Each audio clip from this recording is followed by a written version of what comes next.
supposed to wake up yet. Why? Because I wanted to serve you coffee in bed. I didn't feel like staying in bed. Honey, I know how disappointed you are, but I just can't bring myself to drill for oil on this ranch.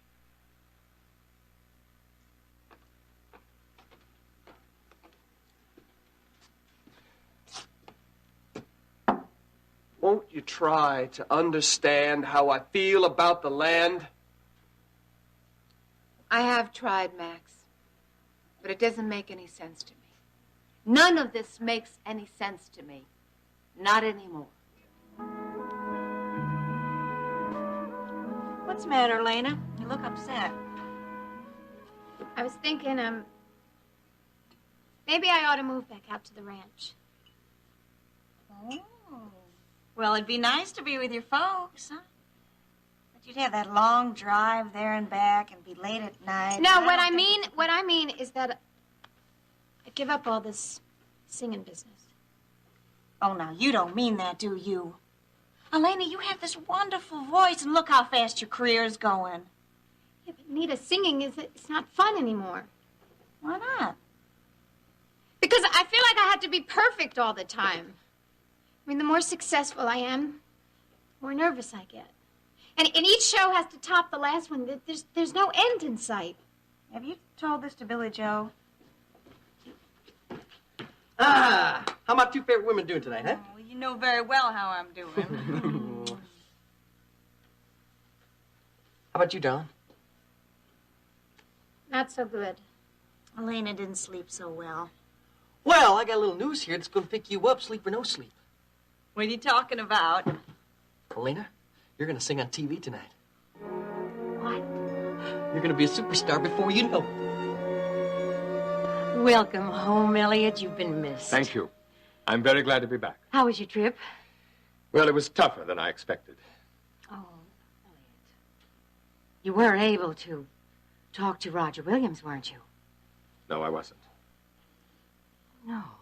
Williams was in a coma when I arrived in Washington. He never regained consciousness. He passed away last night. Oh, I'm so very sorry. I know Roger Williams was the one person that could prove you hadn't been a traitor in Cambodia. Yes, when I arrived in Washington, I spent long hours with him in that hospital, filled with despair, wondering if I wouldn't have been better off in his place. Elliot, no. Well, I don't feel that way anymore. I should think not. I regret the man's death, but I regret him not being able to help you more. Well, we'll just have to find another way to clear your name, that's all. If that sounds terrible, I'm sorry. No, it sounds like the loyal friend you are. And Roger Williams did the best he could for me. He left a letter.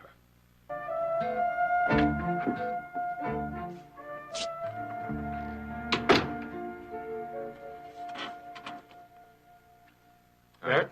Hello, Jeff. How are you? Fine. I just want to let you know that the barbed wire came that we ordered right after you left town. Great. At the rate that fence in the south pasture keeps going out on us, we'll need every roll we ordered. Yeah. Well, look, it's all ready to go. It's in the shed there, you know. Good. Thanks for letting me know.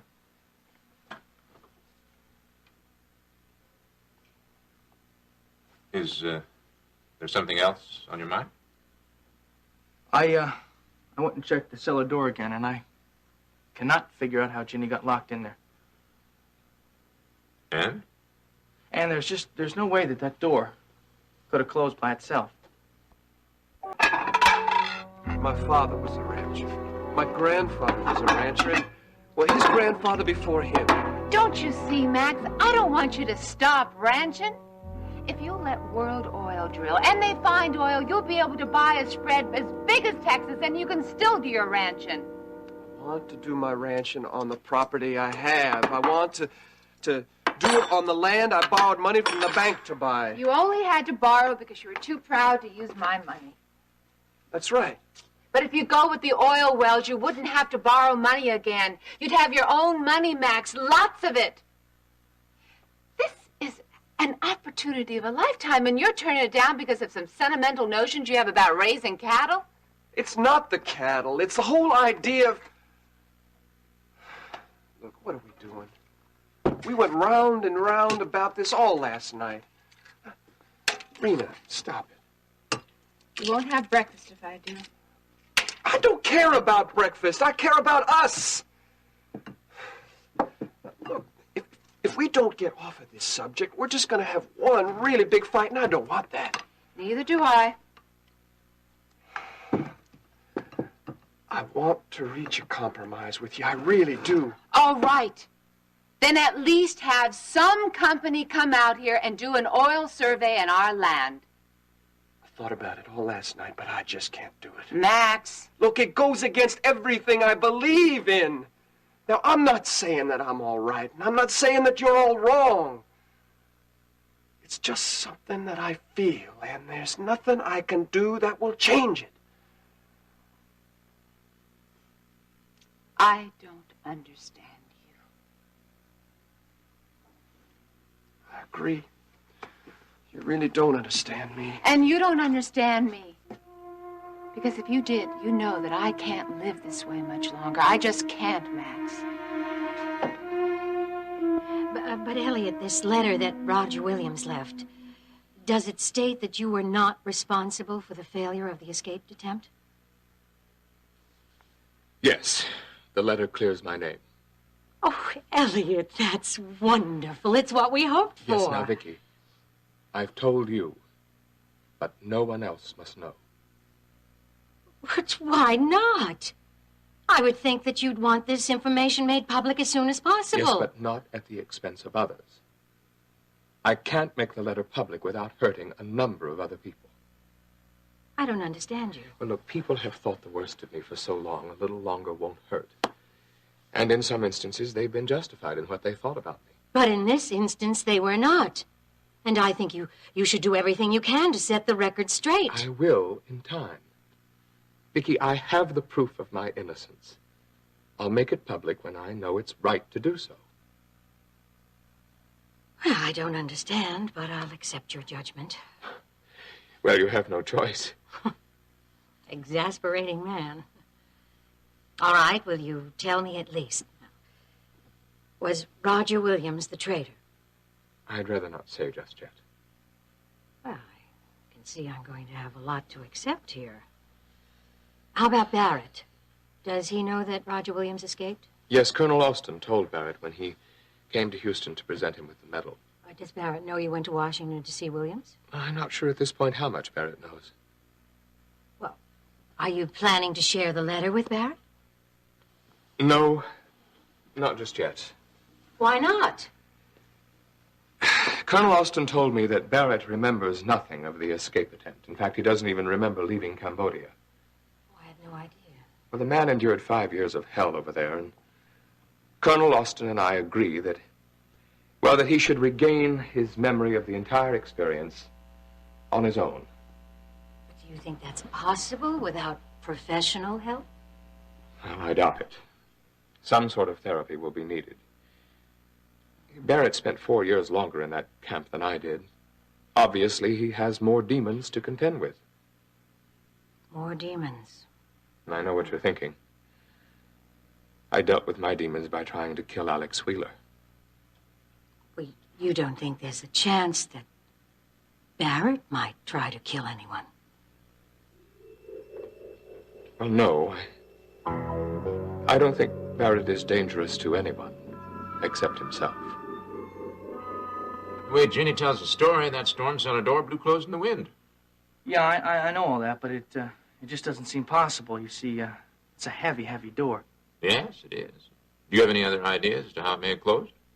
No, I don't. Not at the moment. I went out to look at that door myself. Oh, you did? I thought Ginny might not have opened it full out. The storm came up.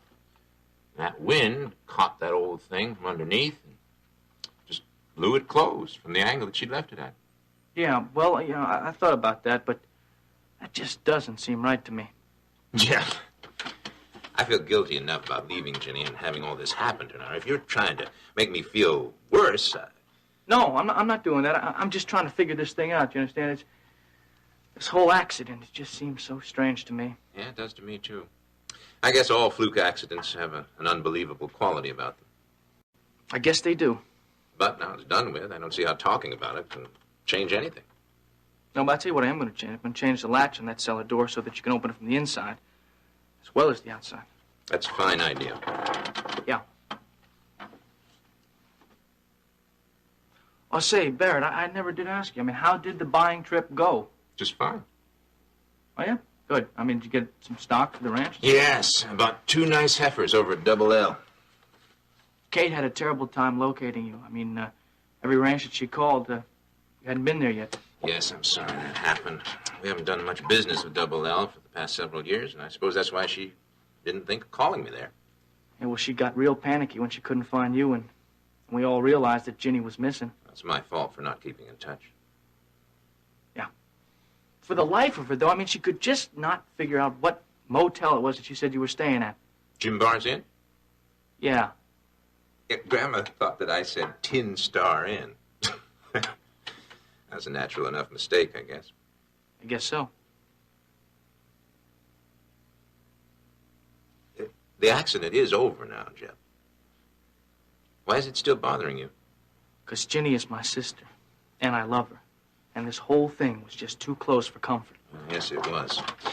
But she is safe and sound now. Let's be grateful for that. Are you two talking about me? We are, my love. I have an idea. How about having a picnic lunch out in the yard? Oh, I'm for that. Jeb? Sure, yeah. Good. Then it's unanimous.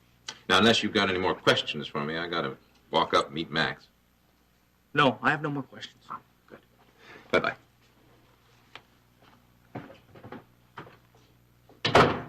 What questions was Barrett talking about? Now, what do you mean you're not going to do it, Elena? This is the big time. We got a whole TV crew from KVIK is going to be there just to catch your act, and that's the whole thing. Yeah, but you should have asked me. I'm your manager. I don't have to ask anything. Okay, I'm the one who calls the shots. Easy. Look, Billy Joe, you can have all the film people you want at the chicken coop tonight, but they're not filming me. What kind of talk is that? Look, I get nervous just singing in front of the people that come into the coop, but knowing that those TV people are going to be there and standing up in front of them, knowing I'm going to be seen all over Houston, I can't do it. Honey, those cameras are going to be way in the back of the place. You can just pretend like they're not even there. No, Billy Joe, I'm not singing tonight. That is that. Elena, do you know how many performers would give their eye teeth for a TV spot like this, huh? I mean, just think of the publicity. It's great publicity. Billy Joe, wait a minute. Elena is really upset. She needs time to rest. Oh, she can rest all day. Couldn't you get those TV people to come and see her some other night, huh? Nita, you can't tell a big TV station when to come and when to go. Maggie! I admit it, I was eavesdropping. This is the chance of a lifetime, and your niece is going to blow the whole thing. Honey, what is the matter? I can't do it, Aunt Maggie, that's all. I'm scared. Well, darling, of course, anything new is going to be scary. But, well, I imagine that being seen on TV would be the best thing in the world for your career. It's a damn good move. Well, now, Billy Joe, we can talk about this like normal people, but if you're just going to stand there and rant and rave... Hey, listen, I spent a lot of time trying to set up this whole TV thing. And nobody asked you to. You're only going to upset Lena more by raising your voice at her like that. Honey, you've always said that your singing career was the most important thing in your life, and it looks like to me it is going real good. Yeah, but Maggie, those people aren't coming because I'm such a good singer. They're only interested in me because I'm headline news. I'm connected to Chris Shaw's murder. That just ain't so. Oh? Well, that ain't the only reason. I mean, those TV people, Lena, they know all about your record. They know it's going to take off real soon, and they know you're starting to get a name around the chicken coop. That's why they want you. Honey, I think if you don't do this tonight, you're going to always regret it. Well, I sure never thought I'd see the day when you'd back me up on anything. Well, I'm just thinking about Elena's career, that's all. Maggie's right, you know. I mean, a chance like this ain't going to come up again real soon. Yeah, but I know that I'm going to freeze up in front of the cameras. Well, no, honey. Now, listen, think about it. Suppose you had all familiar faces right there. I mean, I'm going to be there, and Nita's going to be there, and Ricky's going to be there, and you've sung in front of all of us. Now, if you just look right at us and you sing your heart out, do you think you can do that? I'm not sure. Sure you can. Now, look, I'm going to go call KVIK and find out what time they're going to be there, okay? Thanks, Maggie. Darling. Bye-bye. Vicky, I think we're going to have a problem editing that space footage. Dad! Hello, son. I didn't expect to see you back so soon. It's good to see you. How'd your trip go? Well, I've just been over everything with Vicky. If you'll give me a breather, I'll fill you in. How are you feeling, Dennis? Better, thanks. Have you been ill? Well, I missed work yesterday. But I've already finished 2 stories. Well, on the road to recovery. What did you want to tell me when you came in, Dennis? I think we should add some material to that space film we're using. Oh, talk to Howard. And you two use your best judgment. Oh, that reminds me, I better check to see if anyone assigned a crew to follow up on the Chris Shaw murder. Elliot, it's good to have you back. And I'll take you up on that lunch soon. It'll be my pleasure. Chris Shaw was murdered? Yes. Thank you. You know, Justin, this is not a social luncheon. Whatever you say. What's the problem, Raina? Max, What now? I tried to talk him into the possibility of doing a survey to see if there's any oil in our land. You went through the roof, huh? No. We talked, he thought about it, and then he decided that he couldn't go through with it. The old, I'm a rancher, not an oilman routine, right? It's not a routine, Justin. He believes every word he says. Well, Max is straight as an arrow, all right? Justin. All right. Listen, Rena, I understand why Max feels the way he does. He was raised that way. So it's up to you to make sure that changes are made. That's right. It's a perfect solution. Max having his own money. Maybe I could talk to Max. I don't think that's a good idea. It would only make matters worse. Well, I hate the idea of sitting on top of a possible fortune and not knowing how to explore it. Maybe all this conversation is for nothing. Maybe there's nothing down there. There is. Well, people think there is. I know there is. Justin, I found a survey that your father did back in 1952. Where did you find it? I can't tell you, so don't ask me again. Where's the survey now? It's in my purse, but I didn't think I'd even show it to you because Kate doesn't want to drill. Max doesn't want to have any part of it. Let's see it, Rena.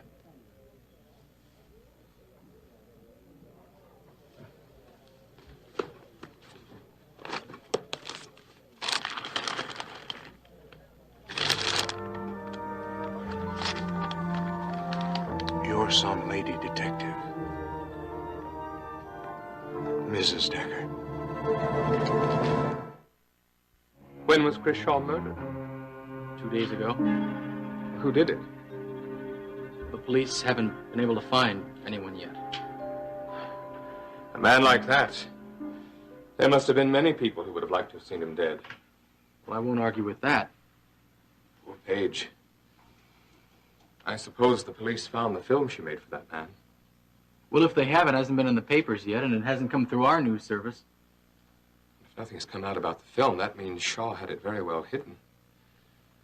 Paige must be going through hell right now, wondering if that film is going to turn up or not. Look, Dad, I don't want to go over this. Well, son, it's not that simple. Your wife was involved with a man who is now dead.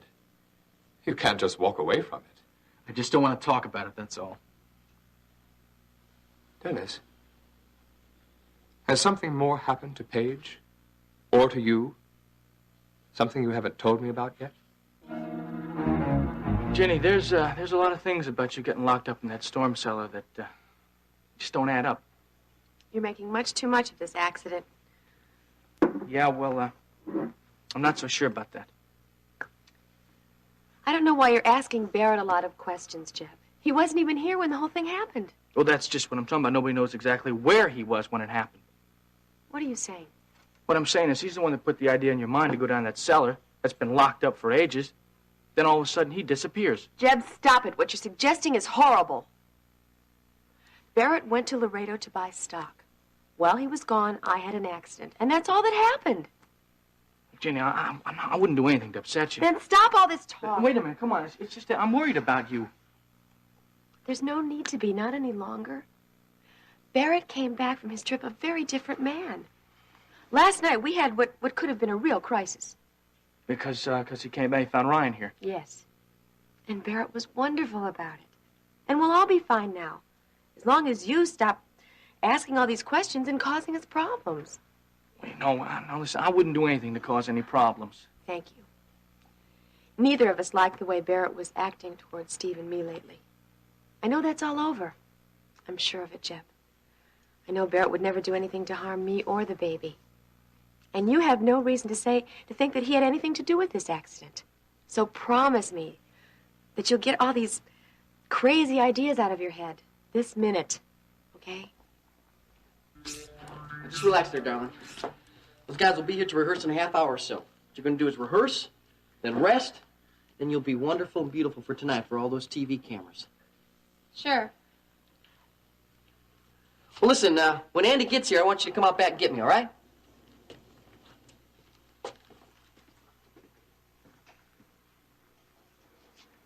Oh. What is happening to me, Bernie Bear? I feel like I'm about to explode. If only Bernie were here to give me some of those pills. I need them really bad. Just one to get through tonight. Without it, I don't see how I'm gonna make it. I think you're gonna make it.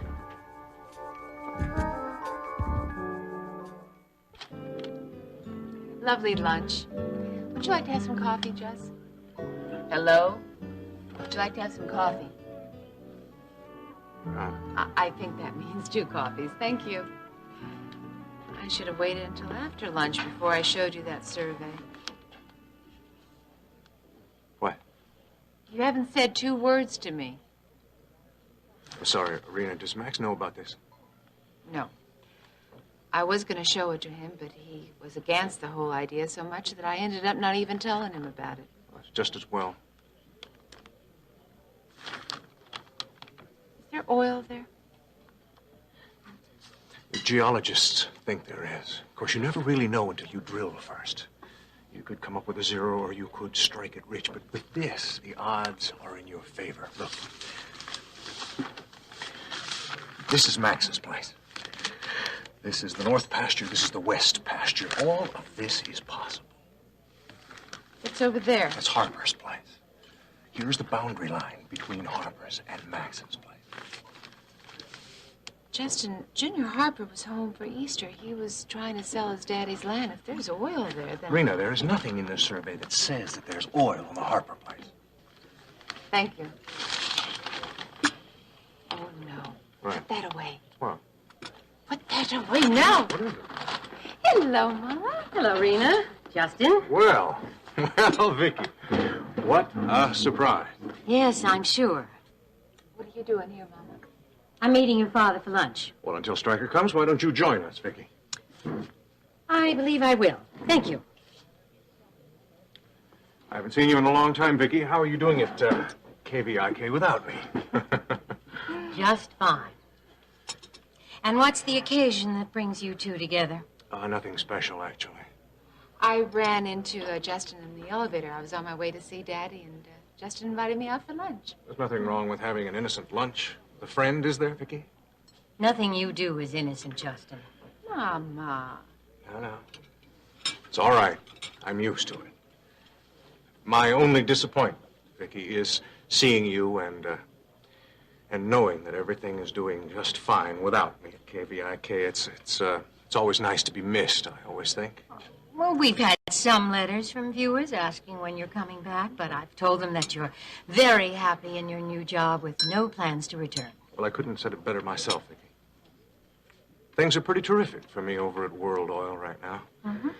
Except for the fact that I have a meeting in about 15 minutes and I have to get back. See ya. You know, I gotta get going, too. Rena, stay and say hello to your father. He'll be along in a few minutes. Yes, you 2 ladies have a very nice lunch. Say hello to Stryker for me, will you, Vicky? Thank you, Rena, for joining me for lunch. I'll take care of the bill at the front. Bye, Vicky. Well, let's see now. Where's our waiter? I'd like to know what's going on between you and Justin. Just having lunch in a public place, Mama. Now, what in the world could be going on?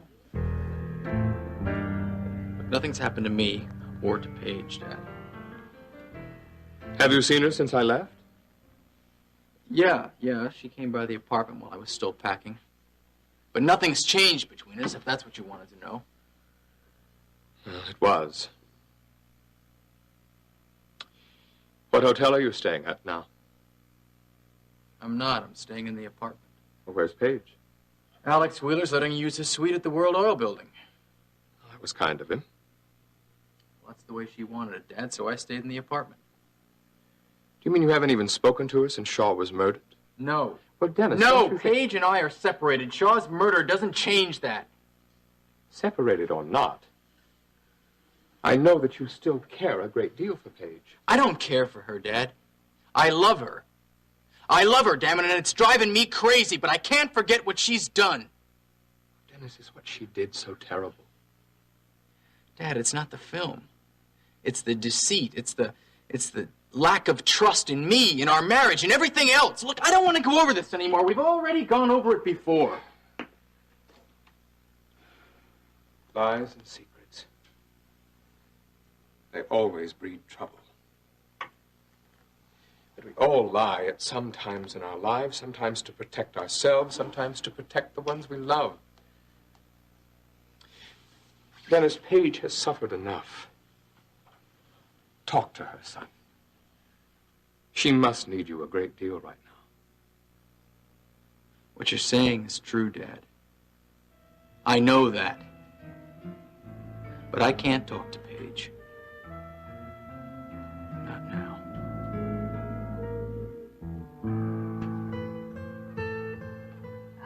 Ricky, how long have you been standing there? I just walked in. Why? You scared me. Oh, I'm sorry. I didn't mean to. I'm just on edge, that's all. Oh, you should be, with good reason. I hear you're going to be on TV tonight. Who told you? Aunt Maggie, she's your #1 cheering squad. You know that, don't you? She's even closing up her restaurant tonight so that she and Nita and everybody can come to see you. Oh. I wish nobody was coming tonight. Oh, you don't mean that. Oh, yes, I do. Hey, what's wrong? Everything. Ricky, I am so nervous. I feel like I'm falling apart. Because of the police investigation? Yeah, that's got me jumpy. It's that. It's a lot of things. Did the police question you any more today? No. Ricky, do the police think that I'm telling them the truth, or do they think that I could have... That you killed Chris Shaw? Come on, whatever gave you a crazy idea like that? Ricky, first I found Bernie, and then I found Chris.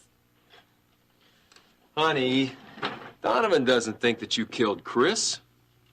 Yeah, well, I'm not so sure that he believes me. This has been a lot rougher on you than I thought. It's the murder, and it's Bernie, and it's a lot of things, like I told you. Oh, you poor kid. I'll be okay. I got good old Bernie Bear here for luck and courage. Yeah, you'll be fine.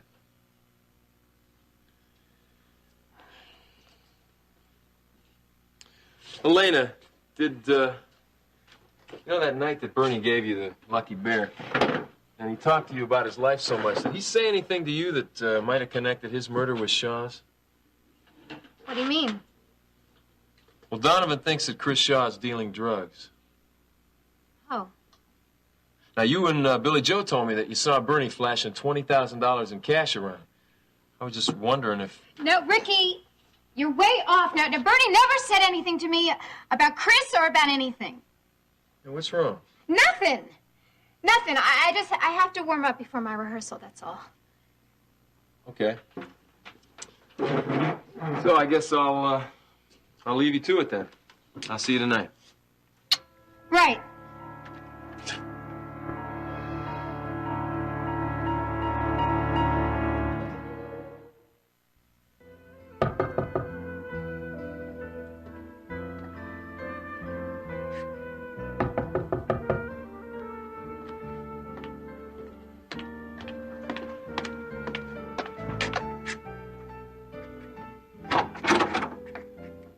Elliot.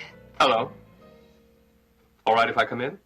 Yes, of course. The guard called and said you were on your way up, and when did you get back? I flew in this morning. They told me at the top of the World Club that you'd taken the evening off. Yeah. You feeling all right? Yeah, a little tired. How did everything go in Washington? All right. How did you know I was here? Dennis told me. I saw him this morning at KVIK. Oh. Then you know about Chris Shaw being murdered. Yes. It's very unexpected, Elliot, but I really can't say that I'm sorry. Well, are you all right here? Sure, lonely a lot of the time, though. I tried to call Dennis at the apartment, but he won't answer the apartment phone, and, KVIK said that he wouldn't be in today. Well, apparently Dennis was ill yesterday. He's all right. You'd like to see him, wouldn't you? Very much. But it doesn't matter what I want, does it? Well, I don't think that's true. Oh, Elliot. I have hurt him so badly. He'll never be able to forgive me, let alone want to see me again. He'll forgive you, Paige. Do you really think so? He still loves you. Really? Yes. He told me he does. Oh, Elliot. I hope the two of you can work this out, even though it may take some time. I just hope we have the time. Iris came to see me yesterday. Well, Billy Joe, you got a right good crowd here. Yeah, it's not too bad. Maggie only called everybody in town. Hey, how's Elena doing? Oh, she's just got the usual creative artist anxiety, but she's gonna be fine. Yeah, well, never mind the creative anxiety. I saw her earlier today. She's a nervous wreck. No, she's gonna be fine, I told you. You know, just get a little confidence in her. Well, no wonder she's nervous. I got butterflies myself. Me too. Look at that TV equipment. I tell you, nobody's got anything to be nervous about. Now, Elena's approach is gonna get right up there and start singing like it was a breeze. I hope she sings that song she put on the demo. It's all over town. 'Cause it's all over town. Oh, I love those words. Too, you know. I wish Jeb was going to be here to hear Elaine. I bet that would cheer him up. He has been so down ever since Courtney gave that engagement ring back. Hey, here she goes now. Come on, darling.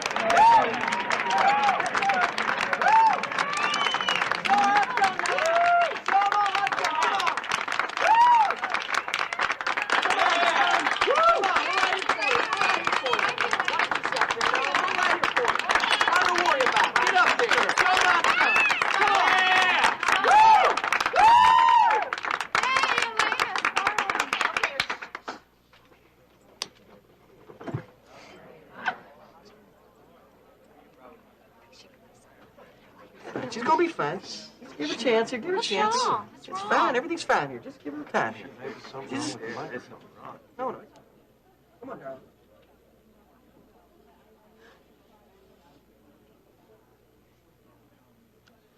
Just give her a chance. Just give her a chance. She's gonna be fine. I can't!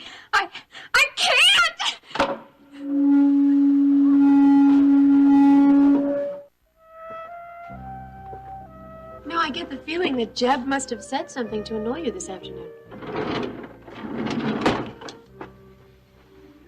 I couldn't figure why he was after me with questions, that's all. It was almost like he blamed me for your accident. Oh, honey, I don't think so. I hope I'm wrong, but I got the feeling that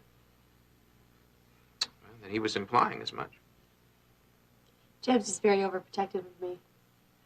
He just can't seem to figure out how that accident happened. Still, he ought to know that I'd never harm you. I love you too much. And now with the baby on the way. I'm sure Jeb realizes that. I certainly do. I hope that Jeb won't be questioning you anymore. I hope not. Because it's an awful thing to think of someone. Especially since I can account for my whereabouts the whole time that I was away from here.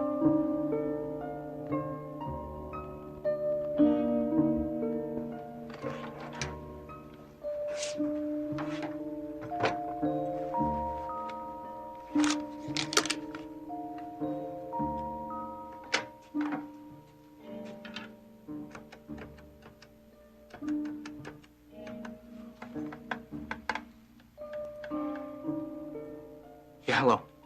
Is Jim Barr in? Listen, my brother-in-law stayed there the other night, and he left a briefcase there. It had some very important papers in it. I wonder if you could check and see if it's there. Yeah, his name is Barrett Marshall. Yeah, that's right.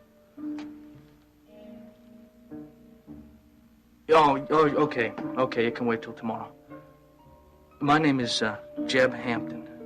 Hold on just a second. I don't know. What's not right? She wasn't acting right today. It's all, just give her a chance. Do something, honey. All Do right, I don't know what something. I can do. Let me, Billy Joe. Let me take it. Hey, guys, how about slow dancing under the stars? You got it. Honey, you look beautiful. Okay? There's all your friends out there. There's Maggie and Billy Joe and you. Come on, baby. You can do it. I love you. Okay?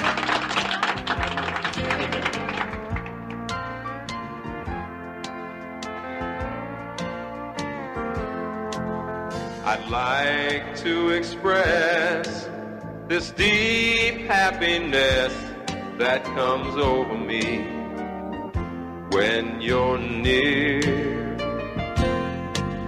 I feel light and breezy, my hardships seem easy, and I know I have nothing to fear. How can I lead you to see what your loving has meant to me? Iris doesn't give up, does she? What did she want this time? Oh, the same thing she always wants. Get me out of Houston.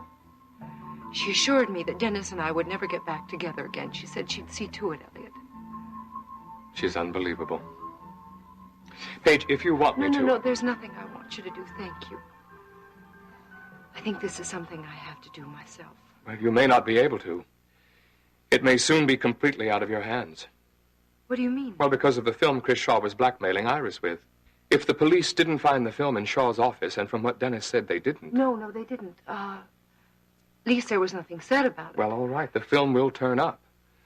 And whoever has it may very well make it public or try to blackmail you with it, just as Shaw was doing. Elliot, please, don't Look, do this. I just want you to realize that you can't handle these things alone anymore. You must accept help. I will. I promise, if there's any more trouble with the film, but maybe there won't be. Well, don't count on it. Iris feels that the police have the film in their possession, that they're just holding on to it, waiting for the right moment to use it. Use it? How? To implicate me in Chris's murder. Well, if that were so, you would have heard about it by now, believe me. They have nothing to gain by holding back evidence and waiting. That's what I thought. That was Iris's idea. Look, I think if I were you, I would refuse to see Iris for a while, for my own peace of mind.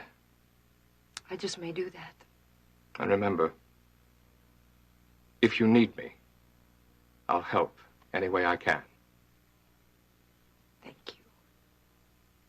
Look, I have some friends at the police department. I'll call, make a few inquiries about any photographs of film they might have found. No, Elliot, please now, don't look, do your that. name will not come into it. I'll be very careful.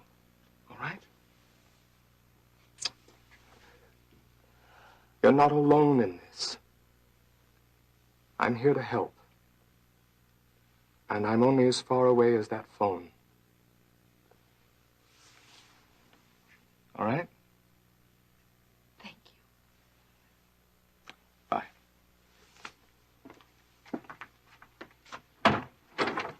Bye.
I was wondering if it was possible if you could go into work early today. I have some very important things that I have to take care of, and I completely forgot that the linen man was coming in this morning.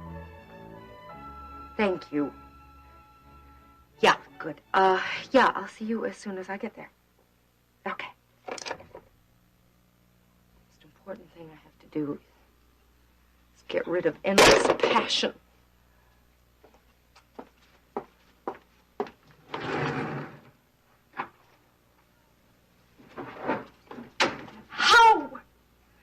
Burn it, run down to Galveston and throw it in the... Just a minute.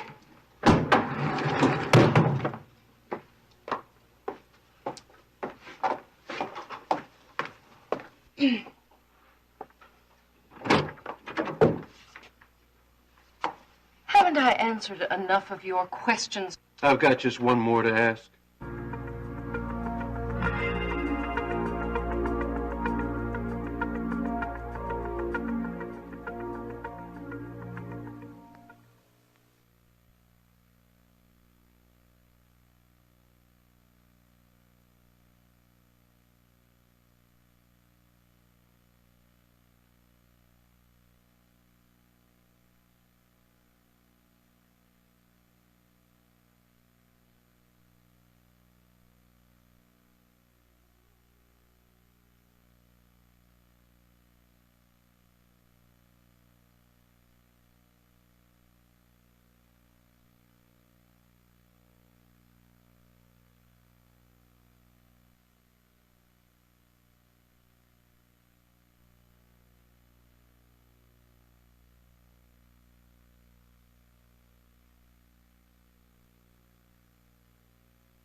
Morning, Alex.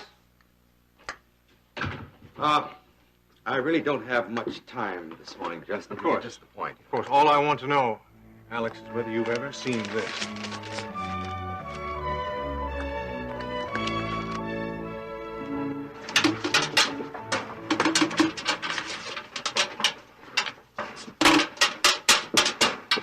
Elena, didn't you just clean that sink a while ago? Did I? Hey, come on, what's wrong with you? Nothing. Hey, you look kind of tired, you know? Yeah, well, you'd look tired, too, if you hadn't slept all night. All right, Don, calm down. I'm on your side here. I just want to know why you're having a hard time getting to sleep, huh? You're acting like nothing's happened, Billy Joe. What are you talking about? Talking about last night. All of my friends, family at the coop, even a TV crew, all waiting to hear me perform. And what do? I fall to pieces. It wasn't all that bad, darling. I mean, once Ricky got up with you, you sang just fine. You're like a bird. I am falling apart, Billy Joe. No, you are not. Now, don't say that again, Elaine, okay? It's just the butterflies. No, butterflies are not causing me to have these dreams, Billy Joe. I'm having terrible dreams. Of course you are. Of course you're having terrible dreams. I mean, finding 2 dead bodies is enough to give anybody bad dreams, darling. Oh, and I'm scared. I'm scared all the time. I jump at noises. I jump at shadows. What are you so scared about? I don't know.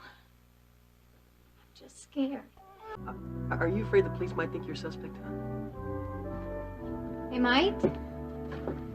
Well, you're just plain crazy if you believe that, darling. I mean, they can't suspect you just because you're the first one to find Chris and Bernie.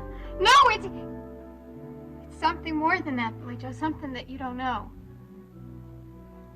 Something that might connect me to Chris and Bernie.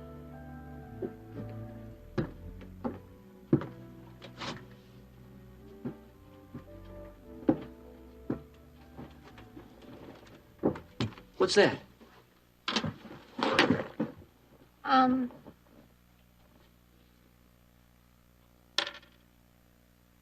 Bernie gave me something.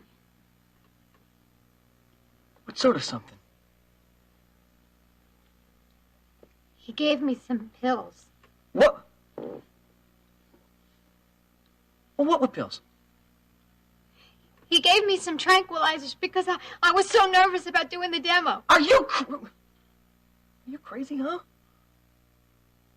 Well, what'd you do with them? Took them. But Billy Joe, I found Bernie dead, and I was such a nervous wreck. I needed them to calm me down.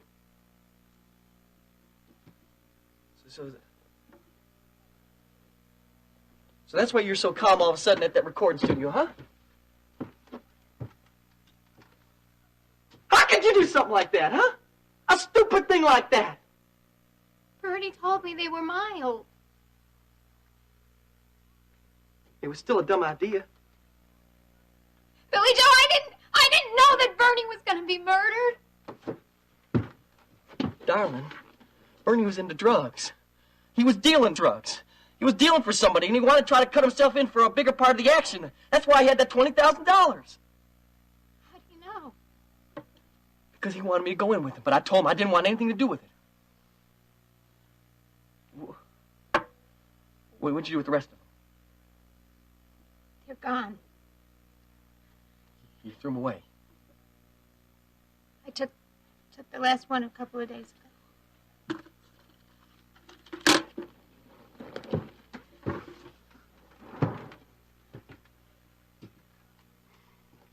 All right, well, at least you're not addicted or you're not hooked or anything like that. And as long as they're gone, then there's no way you can be connected with them. Wait, Billy Joe, there's more. Chris found out about those pills. That's why I was in his office that night. See, I was jumping in and he told me that I could find more pills in his office. Well, no wonder you're just about to jump out of your skin like that. Billy Joe, don't you see why I'm so scared? I am afraid that the police will know that that's the reason that I went into Chris's office. Well, now, wait a minute here. How could they find out something like this? I don't know. Maybe Chris had a list of people that he gave drugs to or something. I don't know. Fine, that's all we need now. What are we gonna do? I'll tell you what we're gonna do. We're gonna get us some protection here. What do you mean? I'm gonna get you a lawyer. Somebody who knows about things like this. Somebody like Stryker Bellman.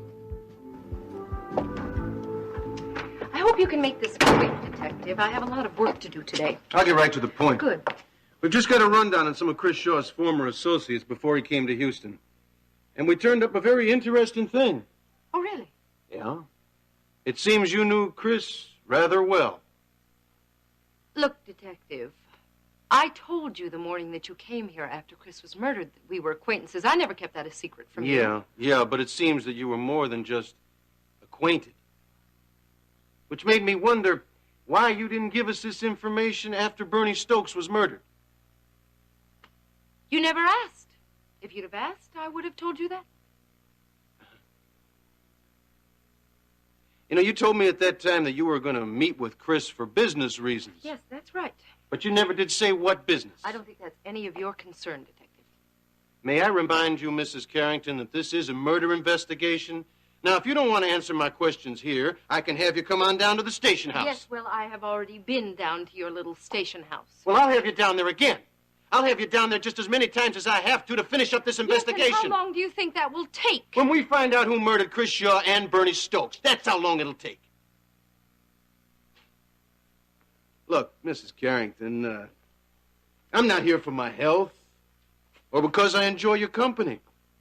I'm here because I have a job to do, and you are making that job very difficult. Oh, well, I'm very sorry. Are you? Look, Detective, I'm not enjoying this any more than you are. All I'm asking for is a simple answer to a simple question. What business did you have with Chris Shaw? He was trying to put a movie together. He fancied himself a producer. And you were his partner in this venture? No, he wanted me to appear in the film. As an actress? Yes. Had you ever worked on a film for Shaw before? I beg your pardon? Out on the coast? No, I had never worked for Chris before. Well, then why would he come to you? Because when I met Chris in Hollywood, I was trying to break into films. Oh, then what you had with Shaw was a business relationship. Look, detective, Chris was one of many would-be producers that I met in Hollywood. And I was starting out, and I was looking for work, and I ran into him. And I never really liked the man.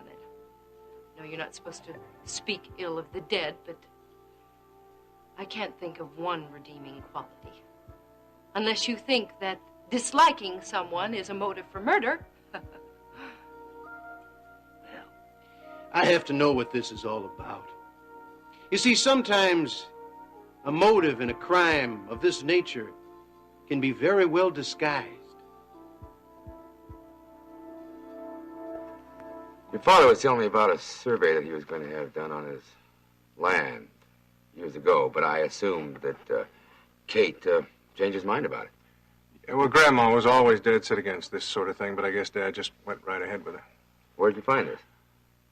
Well, I found it in a stack of Dad's personal papers. Alex, this looks very, very favorable to me. It doesn't matter if it's favorable. Now, Kate didn't want any drilling on her land, and that's it.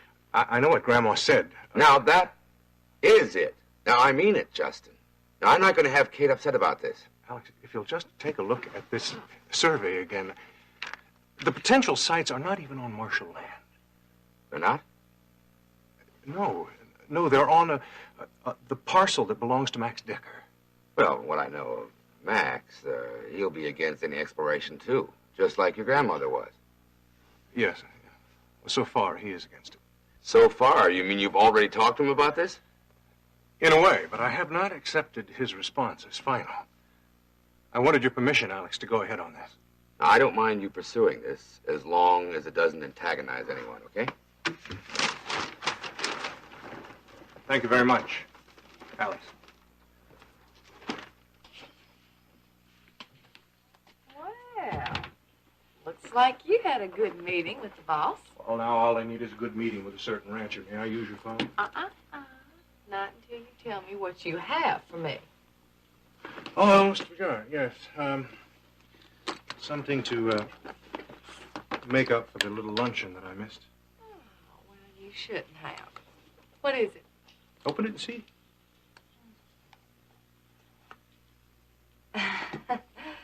How'd you know? Just what I always wanted. Miniature tape recorder. Small enough to conceal in pocket or purse. Oh, wonderful. Well, what am I supposed to do with it? Oh, I'm sure a smart girl like you can think of something.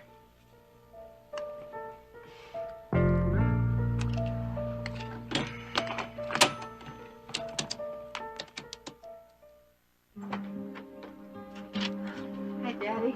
Hi, honey. Expecting Mother? No, what do you have? Seems like every time I want to have a private conversation with you, Mother shows up. I wish you'd work out a better relationship with your mother. I'll do that later, Daddy. Right now, I'm concerned about my marriage. You're the only one who can help. All right, honey. Come on over here and sit down. Now, is the problem because you've asked Max again about test drilling for oil on his land? Daddy, every time I brought up the subject, he had a fit, and so I had to drop it.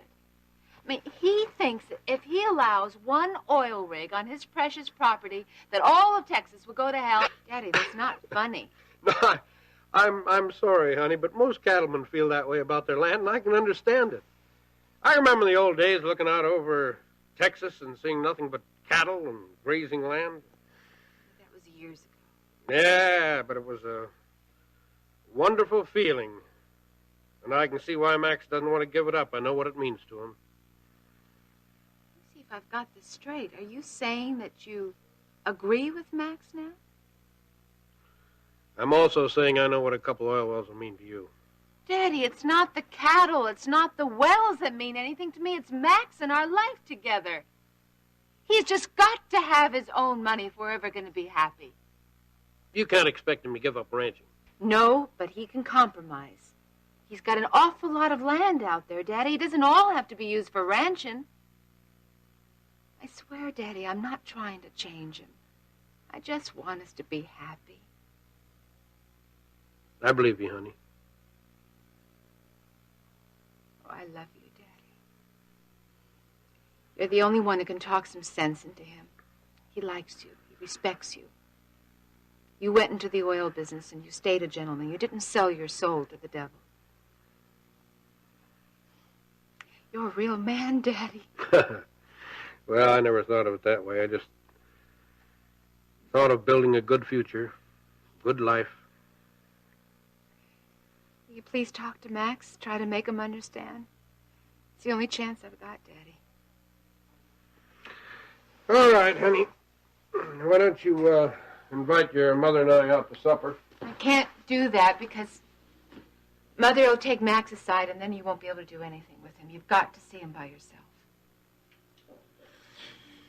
All right, I'll clear up some work here at the office and drive out and talk to her.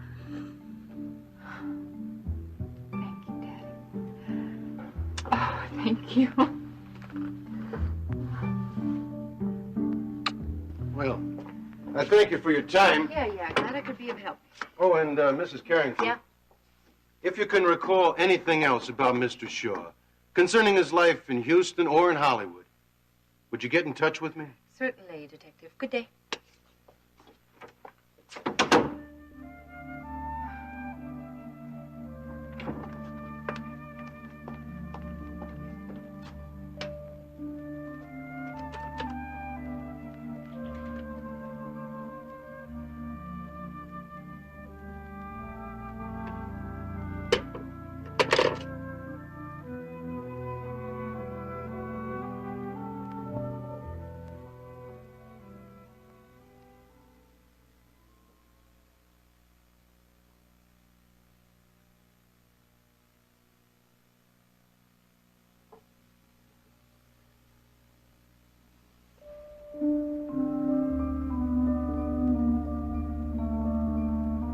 Where's the film? Right in here. I'm protecting it for you, Dennis. Of course, it won't win an Academy Award or anything like that, but I still think it's worth quite... Not so fast. You give it to me. When you paid for it. I'm warning you. You take your hands off of me. Not till I get what I want.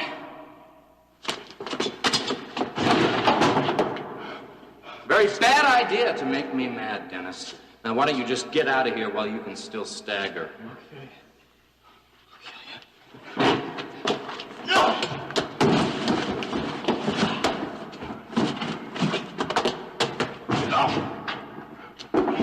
I'll kill you. I swear. You're making one big mistake. I want that film. I want that film.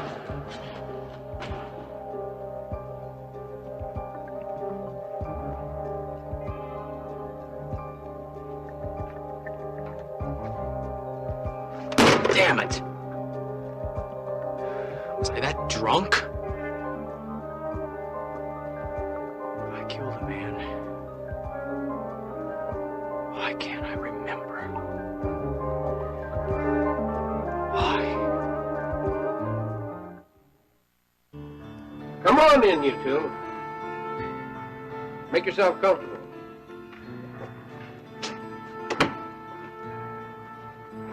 Sit down.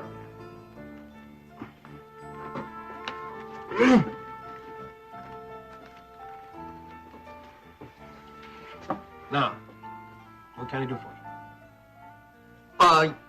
Well, it's about this guy, Chris Shaw. Maybe you read about him being murdered.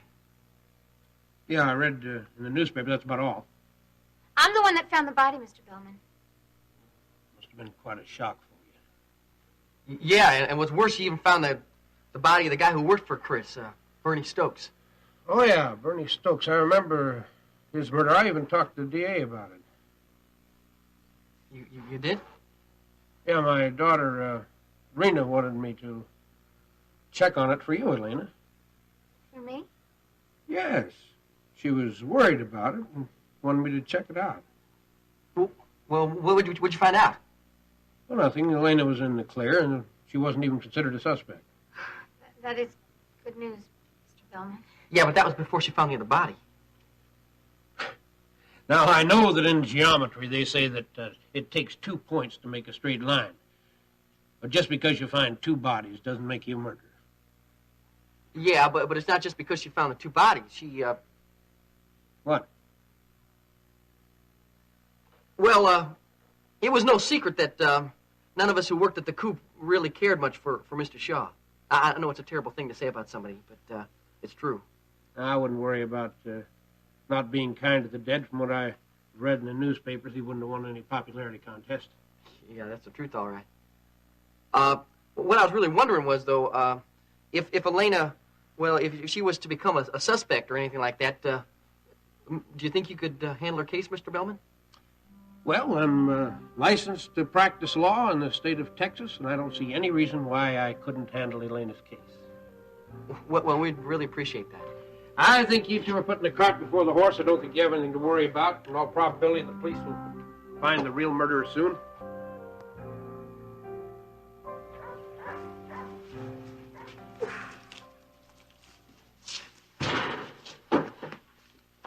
Help you? What the hell are you doing here, Justin? Came out here to talk to you, Max. Not about for drilling for oil on my property, I hope. Oh, can't we just talk about it, Max? I told Rena no, and now I'm telling you no, and that's that. You'd have a better chance of asking your grandmother to drill. My grandmother's not trying to save her marriage, Max. What the hell you mean by that? Well, don't you think if you had your own money, it would be the perfect solution to the problems you and Rena are having? I don't need you to give me advice on how to make my marriage work, and where the hell do you get off telling me about my private life? Have you ever considered how happy that would make Rena if she had a nice little house and spend that money anytime she wanted to? Rena's got enough money to buy whatever she wants. Yeah, but you won't give it to her, will you, Max? Now, that's none of your damn business. Now, you don't care about Rena or me. The only person you're concerned with is yourself, and you know it. All right. All right, enough of the personal approach. I'll just stick to business. I told you we don't have any business to discuss. Max, this cattleman versus oilman mentality is way behind the times. There's no reason why the two can't live together side by side. It's happening in the Southwest all the time. Well, that doesn't make it right. It doesn't mean it's going to happen here. Max, do you remember Sonny Franklin's daddy? He was a rancher. And then one day they discovered oil on his place. Yeah, I remember that, Justin. I remember that because I was here while you were off in your little bitty race cars, driving. I remember the gusher when it came in, and they had a party for 3 days. At the end of the 3rd day, the well went dry. But Mr. Franklin, he was a greedy sort, so he drilled a 2nd well, and then a 3rd well. And none of them produced a drop. And pretty soon, this place was just a forest of oil wells around here, just crowding out the cattle and ruining the grass. They got their oil, didn't they? Now, you better check your facts a little more closely, Justin. Yeah. They get some oil, a few barrels, maybe, if they're lucky. Just enough to scratch along, but they can't look another rancher in the eye. You hold on. No, you hold on, Justin. There's going to be no oil drilling for me. No wells, no way, and that's the last word. Because we're able to reroute the sea serving to Boston, we've got all of our tankers in operation right now, except the 2 that are still in dry dock for repairs. Well, that sounds excellent. Those 2 should be back in service in about a week. So, is there anything else? Are you all right, Ryan? Sure, I'm fine. What's wrong? I had a run-in with Barrett.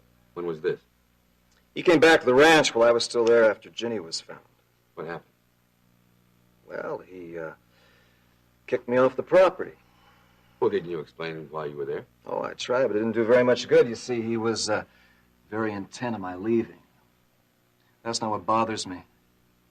I'm afraid that Barrett's going to take out his anger on Ginny and little Steve. What makes you think he'd do that? Well, it seems his behavior's been very erratic lately. He's been getting upset at Ginny and Steve for no apparent reason. That worries me. What makes it even worse, I just don't know what to do about it. Yeah, I'm sorry, Alex. I shouldn't bring my personal problems into the office, should I? Forget it. I did the same thing today. What's wrong? Iris, she's been acting very strange. She didn't even come down to breakfast. She didn't even tell me goodbye. And I've been trying to call her every half hour, and I still haven't talked to her.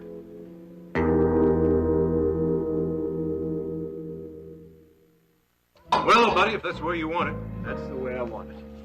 Sad to see you turn down the chance of a lifetime. But it is your ranch. You just keep those cattle grazing.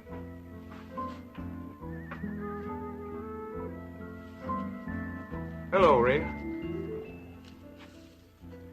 I just came out here trying to prove my powers of persuasion. But it seems that Max here, boy, when he makes up his mind, he makes it up good. Wouldn't be too proud of that characteristic, Max. Mules have it, too.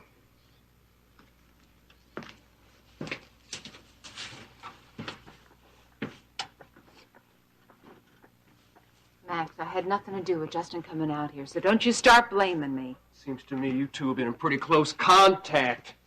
You got the same line. The same line? Yeah, how to make Max Decker an oil man instead of a rancher. I told him that you weren't interested in having oil rigs on your property. What else did you tell him? Well, I don't remember every word of the conversation. Who can? You did tell him that you wanted a big house and all sorts of other nice things. As a matter of fact, I didn't. But my wanting a nice house is no big secret. Everyone in Texas knows that. No, you got no right discussing our personal business with Justin. What I discuss with Justin is not personal business. I don't want you discussing anything with Justin. Max, you're being ridiculous. There's no reason in the world for you to be jealous of Justin. I'm not jealous of Justin. I just believe you should keep family arguments in the family. He came to me about the possibility of drilling for oil. I told him I would talk to you about it. I did, and I gave him your answer. Now, what's so terrible about that? Justin is up to something. Yes. He's trying to find oil for Alex Wheeler. So he can make some money, and so you can make some money, too. I don't think it's that simple. Why? Because Justin gave up too easily. He was probably tired standing here arguing with you, Max. So am I.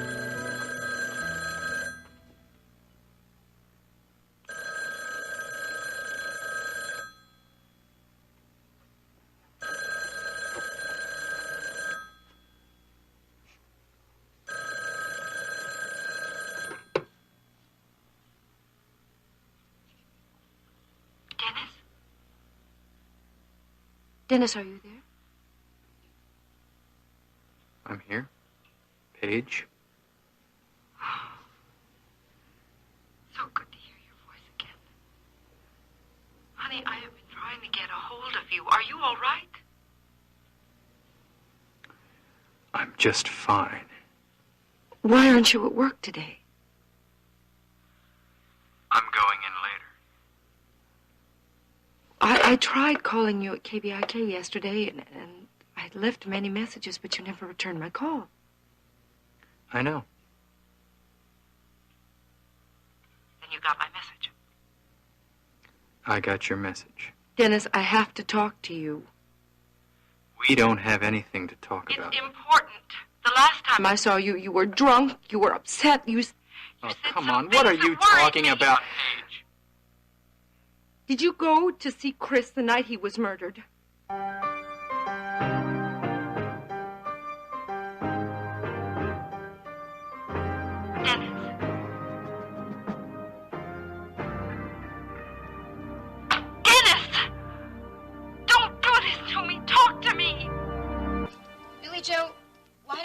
mention to Mr. Bellman about me getting those pills from Bernie? Because I didn't think it was any of Mr. Bellman's business. Yeah, but if he's going to defend me, then... No, we don't know that yet. Well, then I don't see why we even went there in the first place. Well, first off, you got to be arrested first before you need somebody to defend you, right? And second of all, the fewer people who know about you taking those little pills, the better. Billy Joe, I still don't understand the reason why we went to see Mr. Bellman. Stryker Bellman has connections. I mean, he'd be the first one to know if something was up, and if he didn't know, at least he could find out. You heard what he said about talking to the DA? That's why we went. To find out what the police suspected. Well, that's not the only reason. Besides, it should make you feel real good to know that you got a big heavyweight lawyer like that on your side, you know just in case. Ray. Hey, how y'all doing? Hi, Jeff. How you doing there, buddy? Oh, not too bad, not too bad. That's good. So you're a celebrity. I hear you were on the 11 o'clock news last night, huh? Did you see it? No, I didn't see it. Ricky told me about it, but he said that you were terrific. Well, then you didn't hear the truth. Well, what happened? What do you mean? I got so nervous that I almost ran off the stage. I mean, I wouldn't have been able to get through all that singing at all unless Ricky came up there with me. Just glad that KVIK edited that part out of the tape. You gotta forgive Elena. She's just a little upset, that's all. Yeah, hey, listen, come on. I don't blame them. They did a real lousy job on you in the paper this morning. What do you mean, a lousy job? Oh, guess you didn't see the paper this morning. I didn't show them to Elena.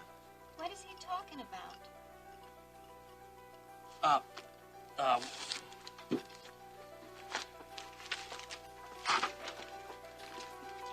Now, darling, I don't want you to go flying off the handle, all right? Come on. Billy Joe, did you read this? Yeah.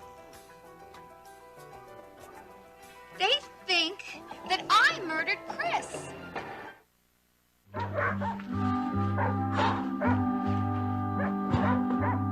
Howdy, Max. Want to take a break and have a beer with your father-in-law? You seem to be working up quite a sweat there. Working off in anger? Yeah, I am. Is that directed toward my daughter? Part of it, yes. You want to talk to me about it, or shall I mind my own business? Did Rena send you down here to change my mind about drilling? Tell you the truth, I told her I'd talk to you. Well, you can save your breath. Well, I didn't tell her I'd try to change your mind. I just said I'd explain a few things. Like what? Come on, Max, sit down, have a beer. You know, when I first married Vicky, I didn't have any money. It took me 3 months just to pay for the engagement ring. I had to do the same thing, trying to work overtime. Vicky's parents were quite wealthy. They owned the newspaper, and Vicky had money of her own from the station she owned. So how did you fit into all that? With a great deal of difficulty. It took me a long while to adjust to her lifestyle. I resented her having money, and I resented not having money myself. As far as I was concerned, I'd been happy to go back to the ranch and raise cattle and horses, but I knew that Vicky wouldn't settle for that. So that's when you went into the oil business. Just long enough to make money. Then I went back to being a lawyer full-time, which is the only thing I love more than ranching. Well, ranching's the only thing I love to do. I know, Max. But a couple of oil wells got Vicky and me what we wanted. I know it might not be a solution for you, but it's something worth considering. Now, you just calm down, all right, darling? What are we going to do? We're not going to do anything. I mean, that article didn't say that you were responsible for Chris's murder. Well, they practically do. But they don't. I mean, all that article says that you were associated with Chris. Well, they imply something else. Everybody knows that's the way newspapers are. I mean, they love to exaggerate things. That's why they sell more copy. He's right, Elena. I mean, it was a sleazy piece of journalism. Now, come on, they didn't accuse you of anything. What are the people who read that going to think? People are going to think what they want to think, no matter what. This is real terrific for my career, too. Elena, I am sorry, all right? Now, I would never have shown you the But picture I would if have found out about it sooner or later. Listen, when you become a big star, like I know you're gonna have to get used to the media taking cheap shots at you like that. That's right, darling. I mean, sure, you gotta let it roll over you like water off a duck's back. For sure, that's what all those big movie stars learn to do. Billy Joe, we have to go back and see Stryker Bellman right away. Hey, now, wait, take it easy here, darling. What do you mean, go back and see Stryker Bellman?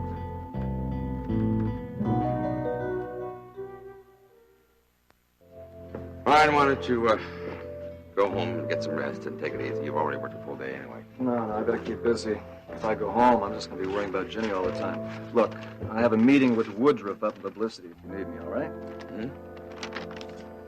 That's a Marshall Ranch, isn't it? Yes, it is. That's Max Decker's parcel. Yes. Justin's going to see if he can convince Max to drill. This could be the beginning of something we've always wanted around here. To produce and to ship our own oil instead of relying on Mideast products. Well, from what I've heard of Max, that's going to be a pretty hopeless crusade. Well, I implied that to Justin, but he seems to want to give it a try. He's not going to try the same way he did with Kate Marshall now, is he? No. I warned him about those kind of business tactics. Look, since the prospective well is so near the Harper Ranch, why don't you approach them instead? Well, we did that once, quite a few years ago. But there doesn't seem to be any oil on the Harper Ranch. But now, this rich land here at the end is between the boundaries of the Harper Ranch and Max's. Too bad it's not the other way around for their sake and for ours, huh? Well, anyway, maybe Justin can accomplish something. Alex, do you really think Justin can?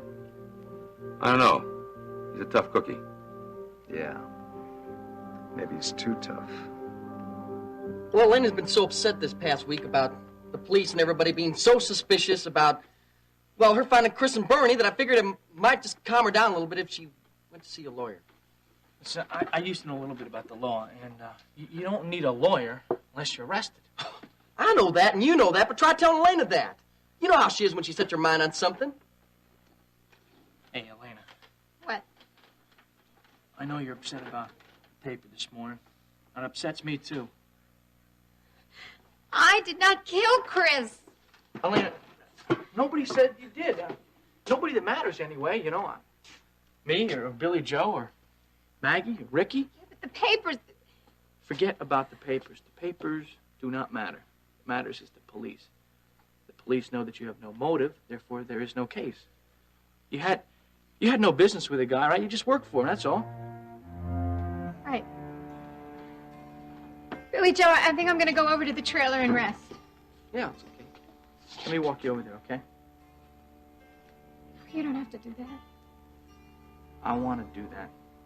Unless you want to be alone, then I understand that, too. No, to tell you the truth, I'm scared to go over there alone.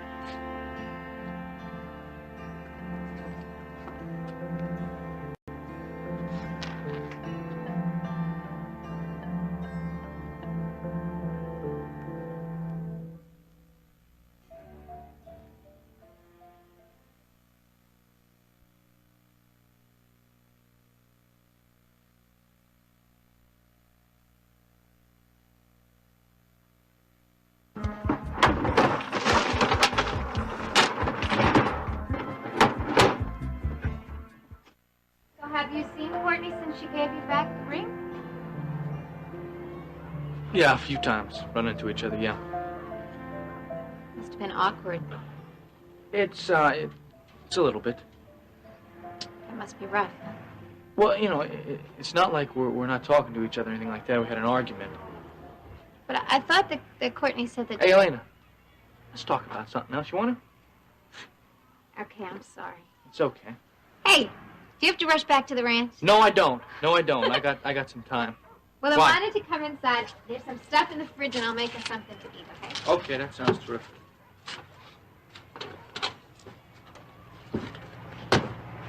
Hey, what happened here? This place looks like somebody hit it with a hurricane or something happened. What?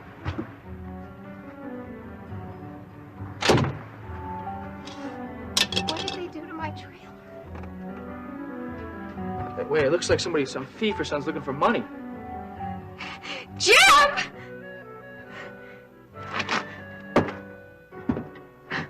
Don't worry. Don't worry. It's all right. At least they didn't hurt Bernie Bear.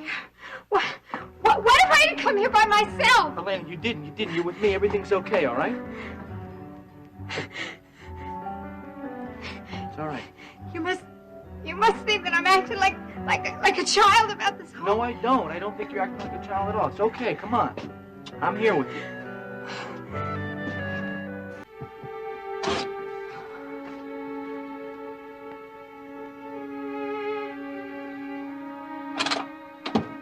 What the?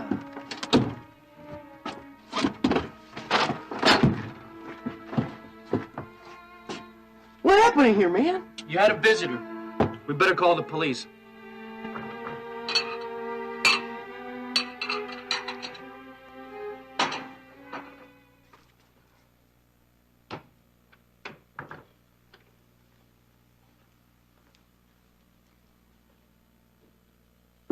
Hello. Hello, Justin. Now, you don't seem too happy to see me, Grandma. Well, I'm not. How'd you like to offer me some lunch? We've already had lunch. I just finished the dishes. Well, maybe I can get a paper plate. Fix myself something. Justin, what are you up to? Nothing, Grandma. I just happen to be hungry. Can I have some lunch? Sure. Just so long as I don't have to keep you company.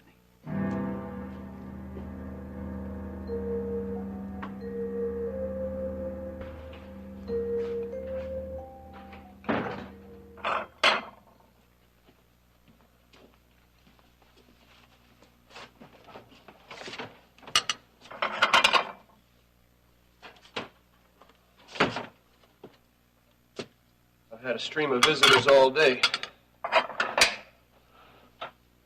Justin Marshall, your daddy. I expect to see Iris Wheeler next. I admit to asking Stryker to talk to you, but I did not ask Justin to come out here, so I'm not taking the blame for that one. All right. Maybe you didn't bring Justin here. I'm sorry. What did Daddy say to you? Well, he said a lot of things that made sense. Does that mean you're changing your mind about letting Justin drill for a test well? No, I can't let that happen. I won't turn my property into forest oil rigs. But I think I have figured out a way to change our lifestyle. Make our life here on the ranch a little bit better. When's your next appointment with Courtney? Next week? I think we should do some shopping for the new baby. There's plenty of time for that, Barry. Must need all sorts of things. We haven't had a baby in 10 years. Well, you know, I kept all of Steve's old clothes. He hardly wore them because he grew out of them so fast. When our baby is born, it's going to bind us together so closely that the rest of the world won't matter.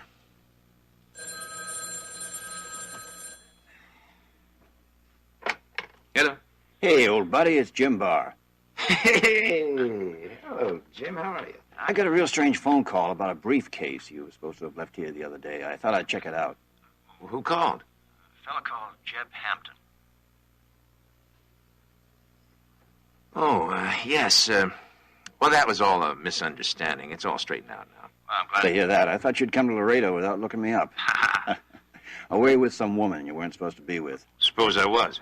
Then I'd cover for you. After all, you did save my life in Vietnam. Thanks, buddy, but that isn't necessary. Okay, but next time you're out this way, be sure and call me. I'll buy you dinner. I'll look forward to it. So long, Jim.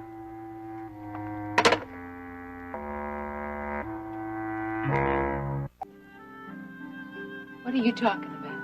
Money. I'm talking about money, but not by destroying the land or the streams.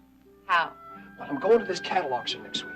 But I thought we were going Well, to... there's this new breed of cattle I heard about. I'm going to bid on them and see if I can buy some. What are you planning to use for money? Well, my savings.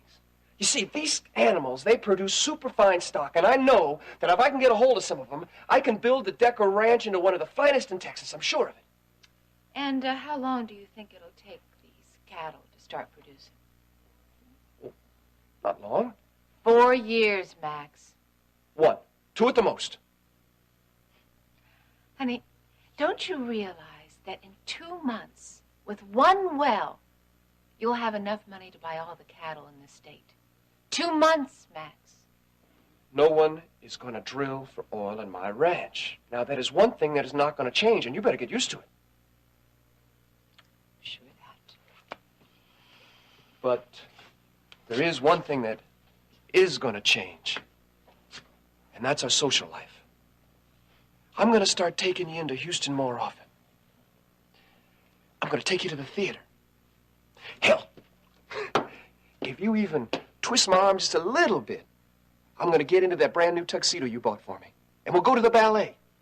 We'll even take Iris and Alex Wheeler with us to the ballet, and then we'll go out and have dinner with them afterwards. What do you say? I don't know. Rena, if we love each other enough, we can have it all. We just need to work at it. You're used to working at things, Max. I'm not. Maybe that's the trouble. Are you willing to give it a try?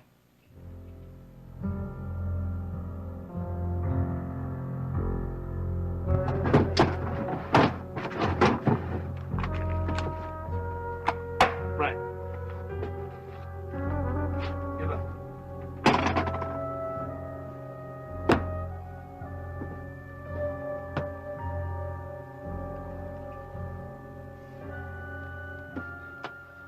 Well, what could they have been looking for, man? This is the second time this has happened. I don't know. Well, look, I better get back to the ranch. I feel kind of guilty about leaving Elena. Oh, it's all right. I'll stay here with her. That's what managers are for. Now, you go on, Jeb. You've got work to do. Listen, if there's anything I can do for you, let me know, all right? I will. Anything at all, okay? I should help you guys clear up in here and clean up, get this place. No, we just got to wait until the cops get here and take a look at all this before we can start cleaning anything up. See, it's going to be a while, so go ahead. Yeah, you're right. You gonna be all right? I'll be fine. Okay. I'll see you all later then.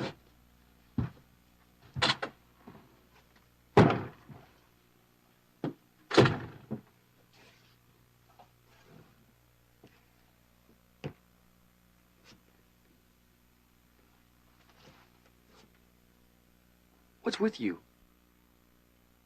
Nothing. Well, I don't get it. This morning you're half hysterical about being arrested, afraid the cops might find out about Chris giving you a few pills.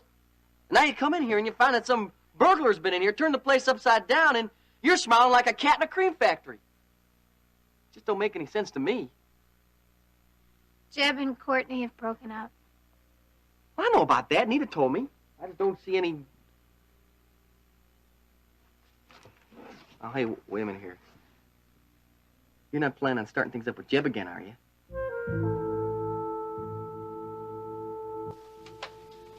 You know what your sweet little brother was doing, don't you? He was checking up on me, that's what he was doing. Trying to prove that I'm a liar. That little sneak. He called the hotel in Laredo. Pretended that I left something there. You know why, don't you? No, I don't. Because he didn't believe that I was there at all. That's why. But why would Because Jeb he's trying to undermine me, and I won't stand for it. Do you hear me? I will not have your brother sneaking around asking questions about me behind my back. If he has any questions, he can damn well ask them of me. Barry, please. And that goes for you, too. Understand?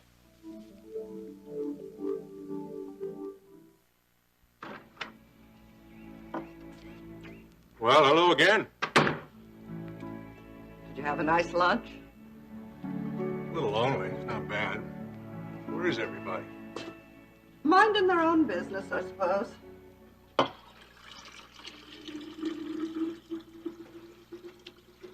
Grandma, can we call a truce? I don't want you to be angry with me.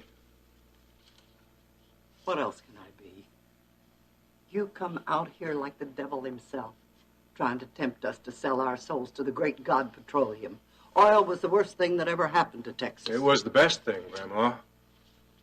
Oil made Texas one of the richest states in the Union, and it's going to make me and the Marshall family rich once again. Won't make you any happier. Well, I may not be in the oil business very long if I don't make good on my promises to Alex Wheeler. It's your own fault. Started off on the wrong foot. Should I say the wrong ranch? I'm beginning to think you're right. You've never agreed with me on anything. What are you up to, Justin? Now, Grandma, I'm not going to hassle you about drilling a test well on Marshall land. So stop your worrying. You didn't drive all the way out here from Houston just to have lunch with me. No. No, I figured, though I was in the neighborhood, I'd stop by and see how you were. What are you doing in the neighborhood? Going to see old man Harper. What for? Chances are there's oil on old man Harper's ranch, and that's right next door to Max Decker's. So it would bear some checking out. You've got any notion of trying to talk to Max about... Grandma, if there's oil on Harper's land, I don't need Max Decker.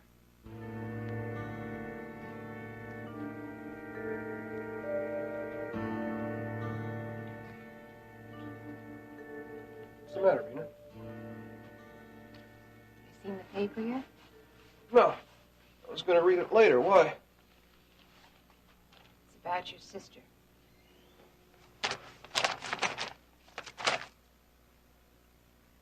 Oh, no. They got her mixed up with that Chris Shaw murder.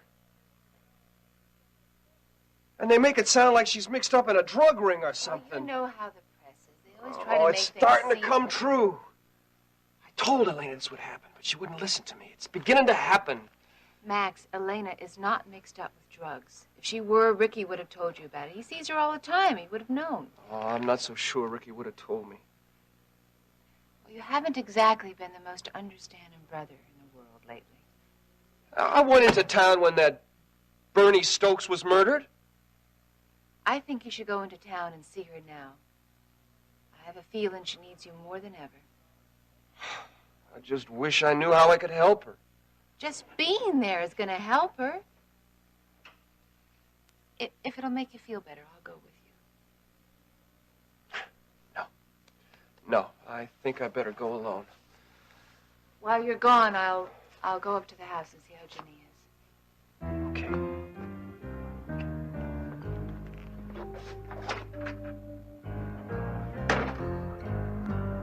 I never had anything going on with Jeb in the first place, so how could I be starting up again? It's only been a month since you never wanted to see him again. And now you two are acting like long-lost friends.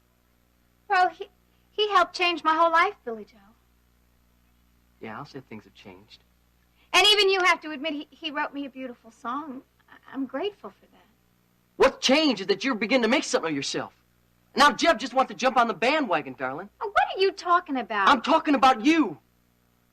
You're going to be a big star, a superstar, and he just wants to be part of that, that's all. Jeb is not like that. Most people are like that. All you got to do is go to the movies, read the newspapers, look at the TV set, man. All the stories are filled with people like that. And Jeb's no different, only you're too naive to see it. Oh, Billy Joe, I don't want to talk about this. You're just being silly. Silly? You think all of what I've done for you as a manager is silly, too? I didn't say that, Billy Joe. I'm going to make you the hottest star that ever came out of Texas, darling. I'm going to do that. And I sure as heck don't want Jeb coming in the last minute and taking everything over. Look, nobody's taken anything over. Now, you're my manager. I'm not going to change that. Yeah, well, you sure were hot on Jeb being your manager before. Well, that was before, and Billy Joe, Jeb isn't even interested in being my manager anymore. Look, you're totally getting upset about nothing. I'm not upset. It's just that I've invested too much time and energy in you to see all that go down the drain, darling. Oh, just calm down. And that is not going to happen. But Jeb did write that song on the record, so it's only natural that he'd be interested in it. And in you. And I'll tell you another thing. I'm just glad that Jeb was here with me before when we came into this trailer and saw the place turned upside down. If he hadn't been here, I don't know what I would have done. Look, aren't the police ever going to get here? They sure are, but we better figure out what we're going to do or say to them before they get here. We? Billy Joe, you don't have to be involved in this. Elena, I reckon I'm in this about as deep as you are.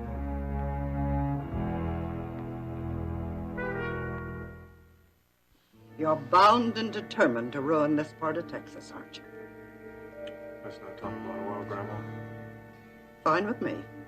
I got things to do upstairs. Grandma, thanks for the lunch. I'll clean up these dishes before I leave. Would you really hate the idea of my coming out here for supper sometime? Maybe you can invite Max and Rena over. You're determined to cause trouble, aren't you? Grandma, I'm just trying to arrange a little family supper. You were never interested in family suppers, Justin. Or in family anything. Unless you wanted something. Grandma, I just want to be part of this family again. I realize how much I miss this life out here. And I realize you're up to no good. And I want to be no part of it. Grandma. It's all to do with Max and Rena, isn't it? Especially Rena. You haven't gotten over her, have you, Justin? Grandma, Rena married Max. I've accepted that. As a matter of fact, I got a very nice girl I'd like to bring out here for you to meet. A really nice girl. You're not talking about Sam, are you? No. Sam is a very nice girl, too. But, well, we parted company. As Grandpa used to say, she's working in Austin now. Who's the new girl? Ah, curious, aren't you? Why don't we set a date? I'll give her a call. You can call her, but don't mention anything about supper. I'm going to have to give that some thought.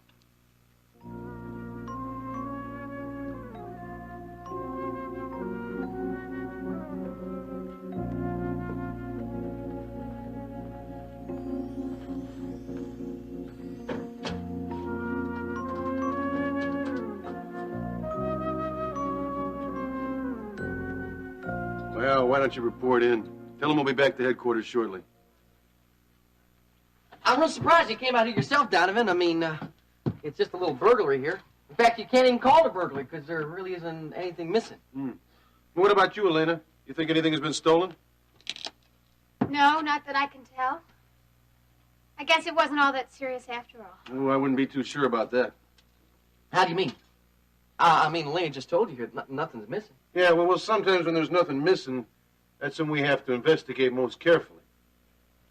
I don't get it. Well, whoever broke in here was looking for something. You can tell by the way he's gone through everything so thoroughly. And if there's nothing missing, that means he didn't find what he was looking for.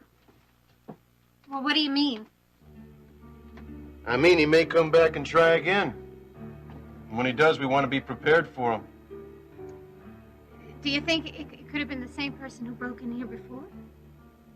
Same person who... Frankly, Miss Decker, the reason why I came down here personally is because I heard you were using this trailer again. And since you were involved with the Chris Shaw matter and Bernie Stokes, Well, what does one thing have to do with the other? that's what I intend to find out.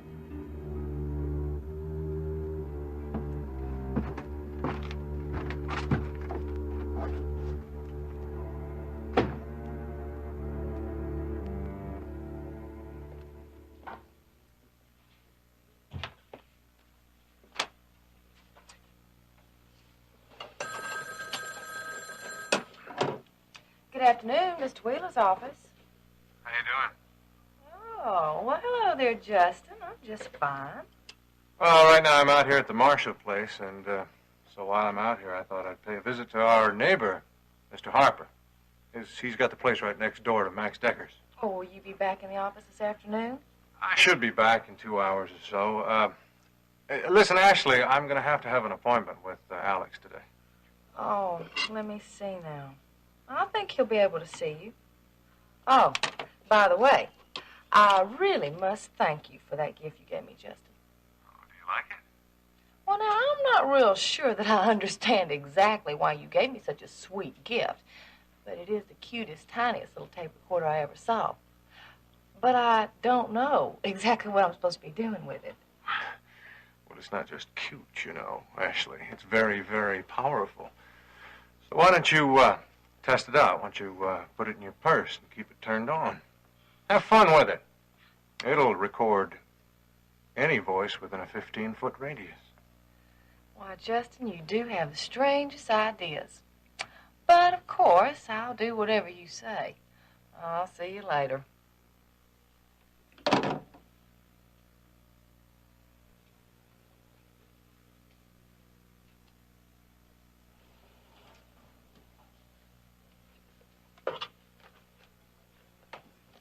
Ashley, is that letter ready for Alex's signature yet? Almost. Mr. Wheeler's decided to leave early today, so make it for my signature instead, all right? Uh-oh. I just told Justin Marshall that I would arrange an appointment with him with Mr. Wheeler for this afternoon. If it's something that can't wait, you can tell him he can talk to me today, all right? Well, he specifically asked for Mr. Wheeler. Well, I'll just have to do, Ashley. Otherwise, Mr. Marshall can wait until tomorrow.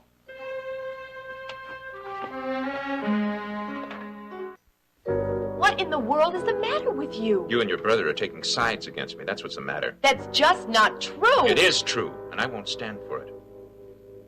I didn't know that Jeb called that hotel. And I don't know why he thought the call was necessary. But I do know that I had nothing to do with it. You really expect me to believe that? Yes! I expect you to believe it because it's true. You know, your brother thinks that I went out of town to have an affair with another woman. And you think that, too. Oh, Barry. You'd like that, wouldn't you? Then you wouldn't have to feel so guilty about Ryan Connor. Stop talking like that. As far as your having an affair with another woman is concerned, the thought never crossed my mind. It's absurd. Oh, absurd, is it? I suppose you don't think another woman would find me attractive, is that it? Barry, I think that you've always been faithful to me and always will be. I've always been faithful to you. Now, you're being absurd. How can you stand there and tell me that you've always been faithful to me? You were planning to marry another man. I thought you were dead. You hoped I was dead. Barry, please don't start on that again. You were gone for 5 years. We're legally married now. You and I are husband and wife again. I'm trying to do everything I can to make the best of this marriage.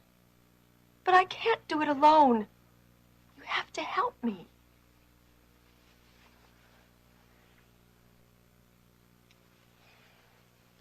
Your brother is the real problem. Every time I turn around, he's there, interfering in our lives.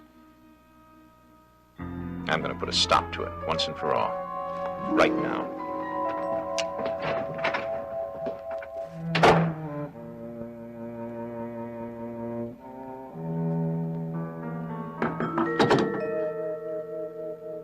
Who's there? Max. Elena, let me in.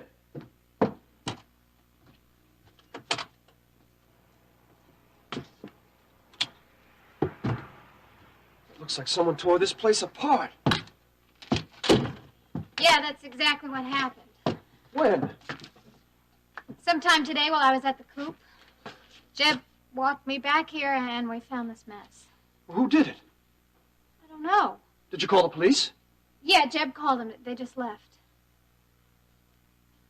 Elena, what in the world is going on? What have you gotten yourself mixed up in? I'm not mixed up in anything, Max. Well, it sure looks like it to me. I mean, you know 2 people who've been murdered. One of them found dead right here in the trailer, and now it's been ripped apart. But that's not my fault. It's your fault for being involved with the wrong people.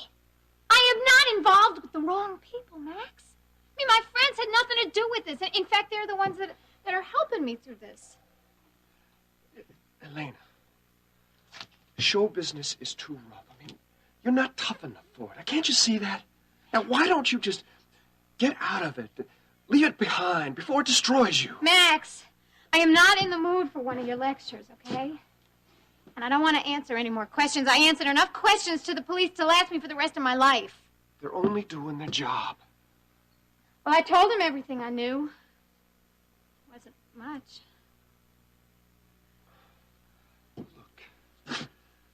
Why don't you just come back to the ranch with me, huh? Settle down, find some nice guy. Or maybe you can just get a nice, respectable job in Houston as a secretary. Singing is my life, Max. Well, it's going to be a short one then, honey. I mean, if you don't get out of this right now, while you can before it's too late, there's no telling what will happen to you.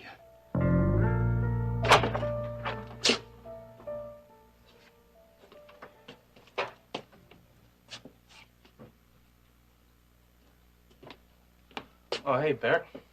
Ginny around? No, I haven't seen her.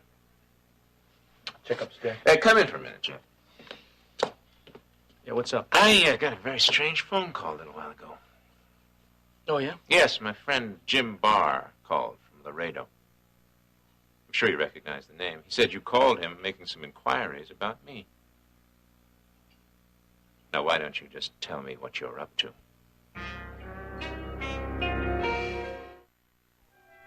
Yeah, I called that motel down in Laredo. Why? Because I was not 100% sure that you were telling the truth about where you were the night she got herself locked down there in that storm cellar. And just where did you think I was? Meeting a woman somewhere on the sly? No, I don't believe you'd do that to Ginny. Oh, you're right. I wouldn't. I love your sister very much. You do know that, don't you? I know you love her, but Barrett, maybe you just love her too much. Too much? Yeah, too much to understand that it's a very difficult time in her life right now. Because she's married to a man that she doesn't love. No, wait a minute, I didn't say that. Oh, well, because she's forced to live with a husband that she despises? Ginny does not despise you. Well, then what's wrong with her? Go on, tell me. Why are things so difficult for her? Barrett, listen, I'll tell you. Because she's still in love with Ryan Connor, is that it? Hey, look, I don't want to talk about this right now. Tell me why you're checking up on me. So help me God, I'll kill you.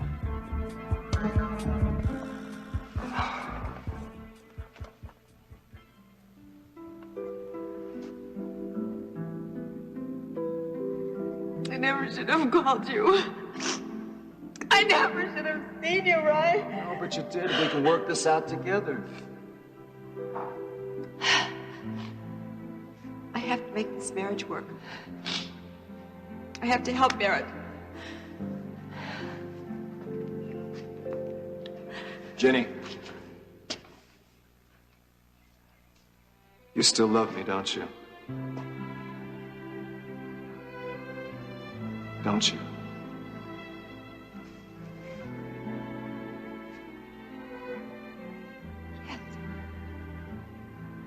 I love you, Ryan.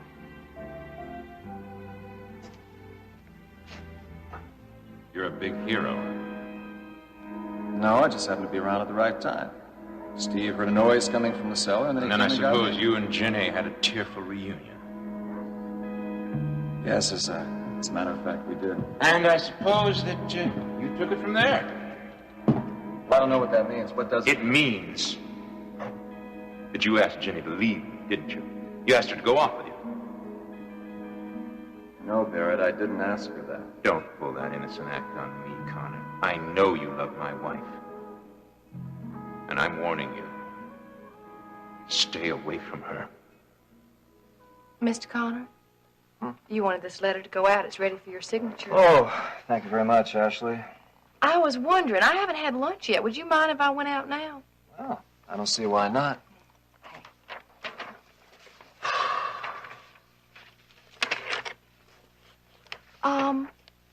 Mr. Connor, would you mind answering a question for me? Well, I'll try. What's the question? Well, do you think that Justin Marshall is really serious about his new job here at World Oil? Now, why are you asking me that, huh? Oh, well, he's always clowning around and everything. It really doesn't seem very serious, do you think? Oh, Justin will do all right. He's smart and he's very ambitious. No, I think he's serious enough about his work. Well, you know, Mr. Connor, sometimes I've wondered if maybe he was after your job. I mean, he really strikes me as that kind of person. What do you think? I think you better go get your lunch.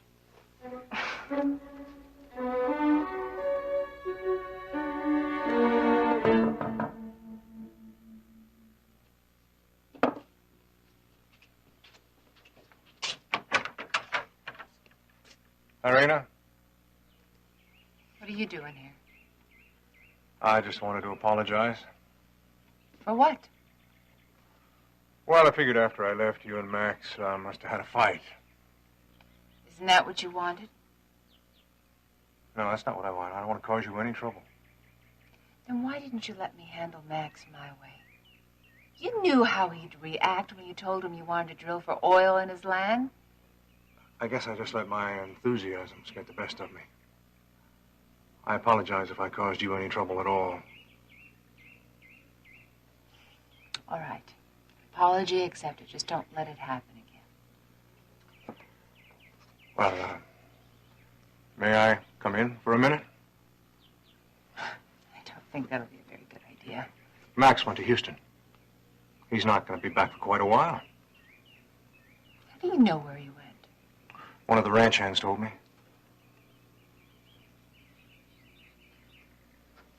Come in. Thank you. For a minute.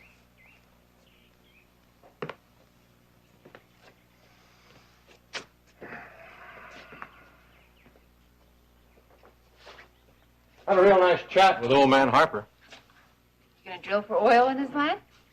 Well, maybe, if he sells it to me. You think he will? Well, he's thinking about it. I have to get back to World Oil to ask Alex to back me on it. Good for you. I'm only sorry that things didn't work out for you and Max, Rena. Well, I haven't given up yet. I'll just have to find another way. Thanks for trying.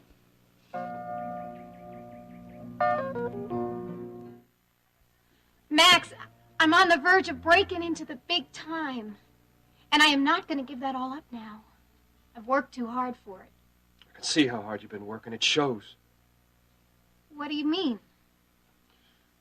Look at yourself. You look tired and nervous. You look almost as bad as this trailer does. You can't go on living like this. Max, I have to, don't you see? People like my singing. But it's not worth it, living in danger. Max, I'm not in danger. Look, I just happen to know Chris Shaw and Bernie. I mean, it's just a coincidence, that's all. And they just happened to get murdered, both of them. Whoever killed Chris and Bernie, they're not interested in me. I was just at the wrong place at the wrong time, that's all. Twice. And I'm not alone. I've got my friends to protect me. What friends? I've got Jeb, and I've got Billy Joe, and Ricky. Elena, you got to face reality. And they're all supporting me, Max. They all believe that I'm going to be a hit singer. Aunt Maggie, too. Elena, honey. You're still so young. You got plenty of time. Max, I cannot quit now. I am not giving it up. But there'll be lots of other chances, better chances. No, you get one break in the record business, Max, and this is it. I am not going to blow it. I'm worried about you. I wish you'd listen to me. Max, I'm all right. and I appreciate your concern. But I am going to stay in Houston. I don't like what's happening to you. I don't like it one bit. Max, what has happened, or what is going to happen, is that I am going to have a hit song and a hit record, and I am going to be somebody. No matter what it costs.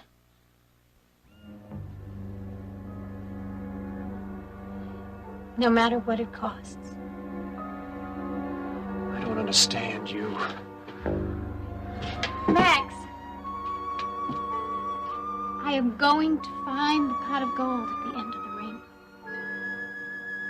I knew someone else once who went chasing after rainbows. And she didn't find out till it was too late that the gold was here all the time. Too bad Alex had to leave early. Wasn't ill, was he? No, he's all right. He's just very concerned about his wife. Why, something wrong with Iris? No, he hadn't heard from her all day, and he just wanted to make sure she wasn't sick. Well, I hope she's all right. So what can I do for you, Justin? Well, I had some good news to talk to Alex about. I've been able to arrange to lease some land right next to Max Decker's and the Marshall Ranch. What for? Didn't you take a look at the geological survey that I got hold of? The one done on Max Decker's place? Yeah, I saw it. Well, the land that I intend to lease is the Harper land. Well, from what I saw of it, the potential pool lies several hundred yards from the Harper property. But doesn't it stand to reason that these potential pools extend on to the Harper property? No, not from what I understand about oil. You can drill a dry hole 100 yards from a producing well. No guarantee that oil pools will extend for any distance at all. But it could happen, though, couldn't it? Yes, Justin, it could. But do you have any other proof? Even a more recent survey would help. Well, no, I don't have any other proof. I still think it's worth doing, though. Well, I'm not convinced at all, not about the Harper property. Now, if you told me that Max Decker would give us a lease to drill, well, that'd be something else, wouldn't it? Well, Max is a very stubborn man. He does not like to look at oil wells. But he's going to have to look at a lot of them when we put them up all over the Harper property. Goodbye, Ryan.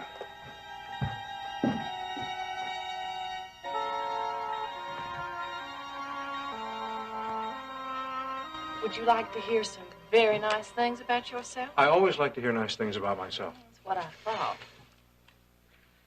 Well, do you think that Justin Marshall is really serious about his new job here at World Oil? Now, why are you asking me that, huh? Oh, well, he's always clowning around and everything. Really doesn't seem very serious, do you think? Oh, Justin do all right. He's smart and he's very ambitious. No, I think he's serious enough about his work. Well, you know, Mr. Connor, sometimes I've wondered if maybe he was after your job.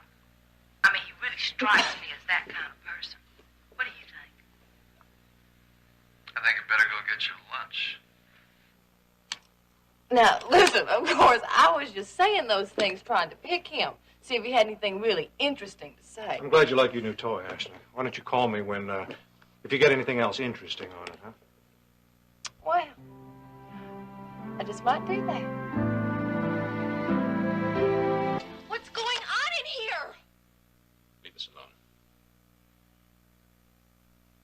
Why? So you can punch each other out? We have to talk. Can't do it with you around. Go upstairs, find something else to do. Barrett, stop talking to me like that. I don't want to have to ask you again. Ginny, I think it's gonna be all right. But I won't stand here.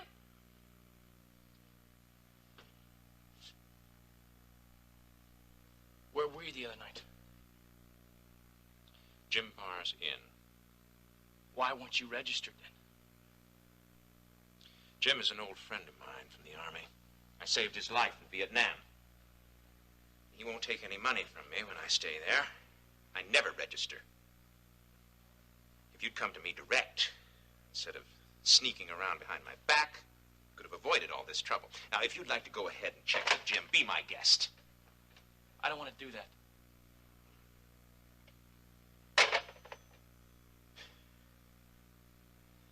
What in the hell did you think you were up to? It doesn't matter. I made a mistake. Let's let it go at that. It matters to me. And I want an answer. Look, I don't see any point in discussing it. You think I'm crazy, don't you? You think I locked Ginny in that cellar to keep her away from Ryan Connor. Isn't that so? I don't know what to make of you anymore, Barrett. I don't know what you're going to say, what you're going to do from moment to moment now. So you do think I'm crazy? I think that you need some professional help. Because, you see, Ginny is trying her damnedest to make this marriage work. But she can't do this with your jealous behavior. You understand Thank you for your thoughtful advice. You know, for a mere ranch hand, you make quite the amateur psychologist. But you can stop practicing on me. I don't like it. I love Ginny, and I want her to be happy. And I want you to be happy, and I want you to have a marriage that works. It will work when people like you stop interfering in our lives. I'm not interfering. But I am not going to stand around here and watch you mistreat my sister like that. You understand My relationship with Ginny is none of your business. I don't want to have you interfering or involving yourself in it again. You understand? But I am involved. She's my sister, and I live here. No, not anymore, you don't. As of this moment, I'm telling you to get off this ranch. Never show your face here again.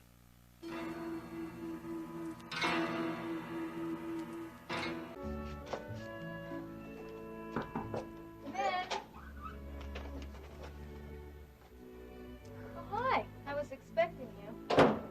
Courtney, I thought that Bart was... Bart had to go to the hospital for an emergency. Oh, well, However, I think it will be a long wait, so... Maybe you can help me. Please? Sure, if I can. What's wrong? I feel awful, Courtney. I can't eat, and I can't sleep, and it is all because of these murders. I know. I've been reading the papers. Yeah, that's the trouble. Everyone has been reading the papers. I'm sorry, Elena. But you know, when you become successful, it's very hard to keep your privacy. Yeah, well, success is Billy Joe's department. Right now, I just cannot go on this way, Courtney. Now, I need some pills to help calm me down. Courtney, I am a nervous wreck. For drinks, any table. Oh, Alfredo, when I wasn't feeling well, there were two men who came looking for me, and you sent them to my suite. Yes, Mrs. Carrington? Well, did they happen to ask you where I'd been? Oh, you mean the night of the terrible rainstorm? Yes. Oh, yes, I remember. The two gentlemen from the police department.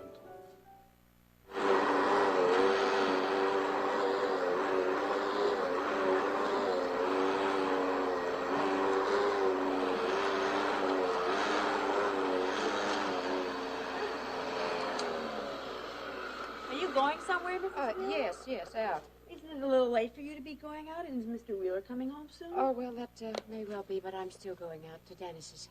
Why? I've changed my mind about Dennis and Paige, and I'm going to tell him I think he and Paige should reconcile. Did I hear you correctly? I've never known you to be hard of hearing. Mrs. Wheeler, do you really want Dennis and Paige back together? I know it sounds strange, but after thinking it over, I think it might be for the best. Best for whom? Well, of course, in the end, it will be up to Dennis to decide. I don't believe I'm hearing this. Is this some sort of belated April Fool's joke? This is no joke, Vivian. I have never been more serious in my life. Mrs. Wheeler, you have never, ever said anything nice about Mrs. Carrington before. Precisely, and my opinion of Paige has not changed one bit. It's Dennis I'm thinking What of. about that terrible film that Mrs. Carrington did? What about it?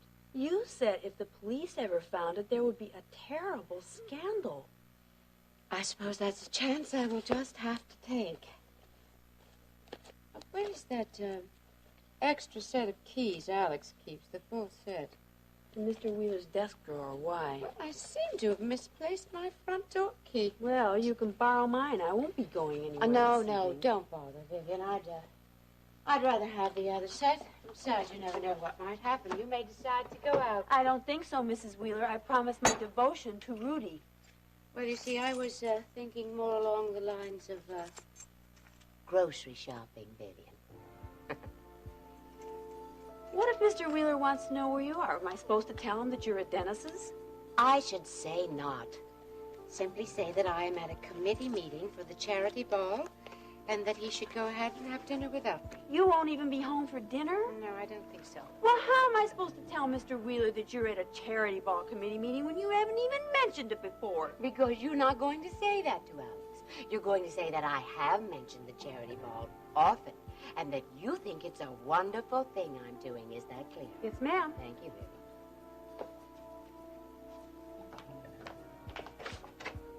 I certainly hope he believes me.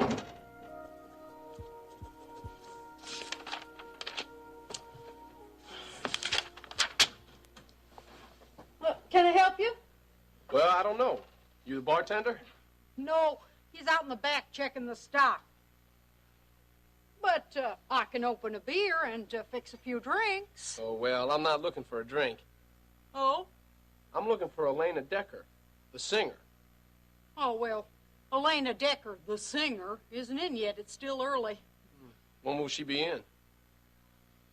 Well, her first set's at 10 o'clock, so she could be wandering in here any time between now and then. You a friend of hers? No. An admirer. You don't say. Yeah, I've been here before to hear her sing. I can't say I recognize you. And I've been listening to that new song of hers on the radio. It's all over town. Yeah, that's getting a lot of airplay. Isn't it exciting? You know, I can hardly believe it. Our Elena. Yeah. You think I could meet her? Well... Or is it a dumb idea? No, of course not. You just hang around and I'll introduce you to Elena. I think it'd be real fine for her to meet one of her admirers. Thanks. Bobby Sue. Thanks, Bobby Sue. You know, Elena, you're not in good shape. You're very run down. I know it. And as soon as the lab reports get back, I'd like to see you again. In the meantime, I'm giving you some vitamins. Vitamins? I don't need vitamins. I need something to help calm me down. Vitamins are not pet pills, Elena. They're supposed to help your body find its natural rhythm again. Okay, but I need something besides vitamins. Courtney, I told you, I can't sleep. Well, you can't pollute your system right now. You know it's having a hard enough time as it is. Courtney, I can't eat, and I can't sleep, and I am a nervous wreck. Now, first I found Bernie, and then I found Chris Shaw. Courtney, please, please. Why don't you take some time off? Go out to the ranch. You try to get these murders off your mind and try to relax. Relax. Courtney, I have just made a record, and it's been released. And Billy Joe is setting up all these interviews with radio stations and journalists, and I still have 2 performances a night at the Chicken Coop. I am a nervous wreck. Elena, if you don't slow down, you aren't going to be able to keep 1/5 of that schedule. Yeah, but you see, that's exactly why I need those pills. Now I know that if I could sleep like 8 or 10 hours without tossing or turning, I could feel better. As it is, I sleep for an hour and I get up and I wander around and I keep worrying. I keep worrying about everything. Why don't you try a glass of wine before you go to sleep? I have. I hate wine. It makes me sick. Okay. I'll prescribe a mild tranquilizer. How mild? Very mild. Courtney, I'm never going to be able to sleep. Elena, you don't need anything stronger, I promise. Look, I'll give you 10 pills. That should be enough to get you over the worst of this. Only 10? Okay, in the meantime, I want to see you back here in 3 days.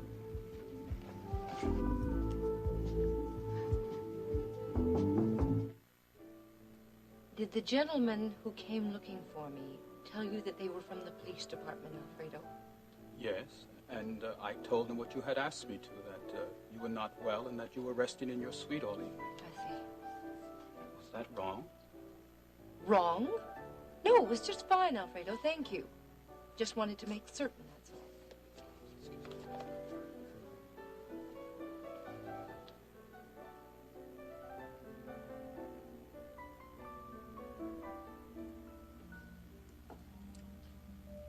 Dennis? It's just packing. Yes, I can sleep. Thought you'd be at work. I was. That wasn't very much good. I know the feeling.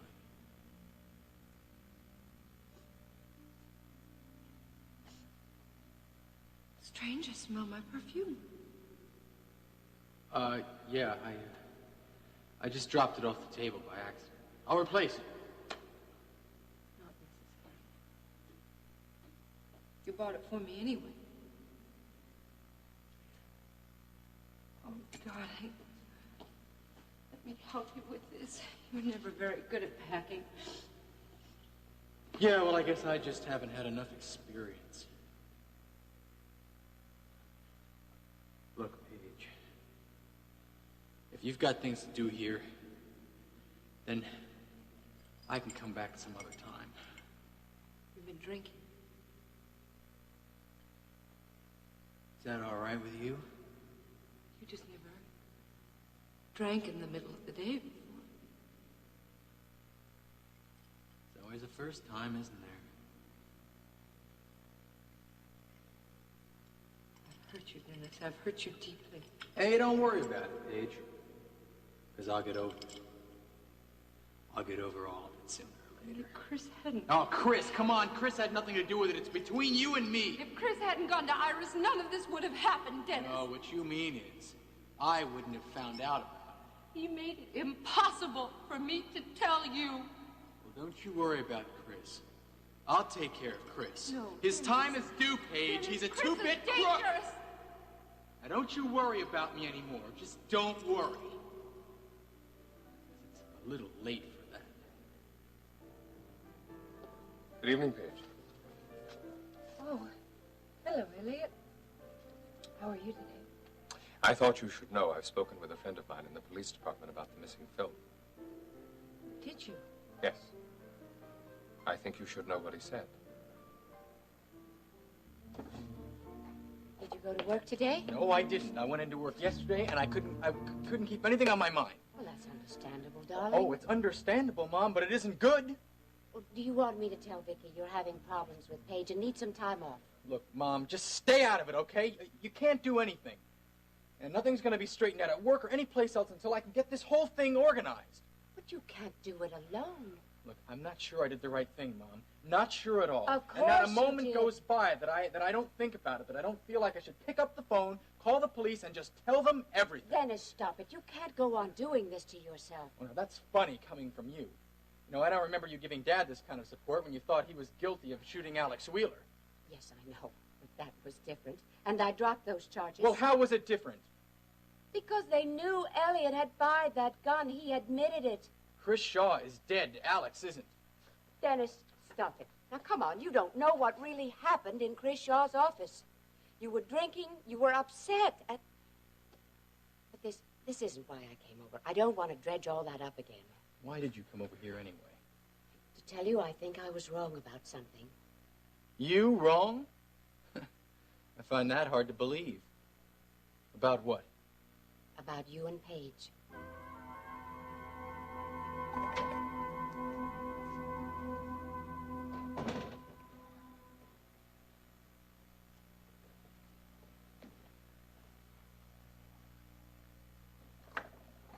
Here you are, Mr. Wheeler. Hello, Vivian. I didn't see Iris's car in the driveway when I pulled up. No, she's gone out. Didn't she tell you? No, gone where? Well, she's on the charity ball committee, and the charity ball committee is having a meeting tonight. It's a wonderful cause, and Mrs. Wheeler is wonderful. How long is she going to be gone? I'm not certain, but she said not to hold dinner. Why not? Well, she didn't want you to starve on her account. Oh, she told me about this meeting. Dinner will be ready soon. I'll let you know when it is. All right, thank you, Vivian. I'll get it, Vivian. No.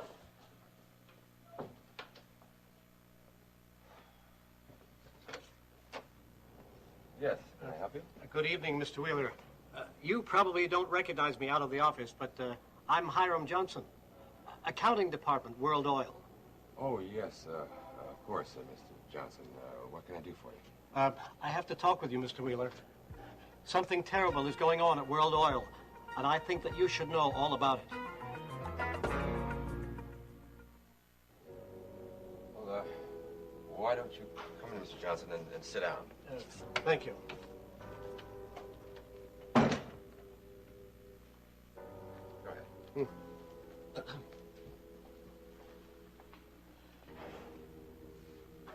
Now, I wouldn't have bothered you, Mr. Wheeler, if it weren't something so important. Now, what did you mean when you said something terrible was going on at World Oil? Well, you remember the trouble we had at accounting about a month or so ago? You're referring to the investigation that Justin Marshall was conducting. I'm afraid that's precisely what I'm referring to, Mr. Wheeler.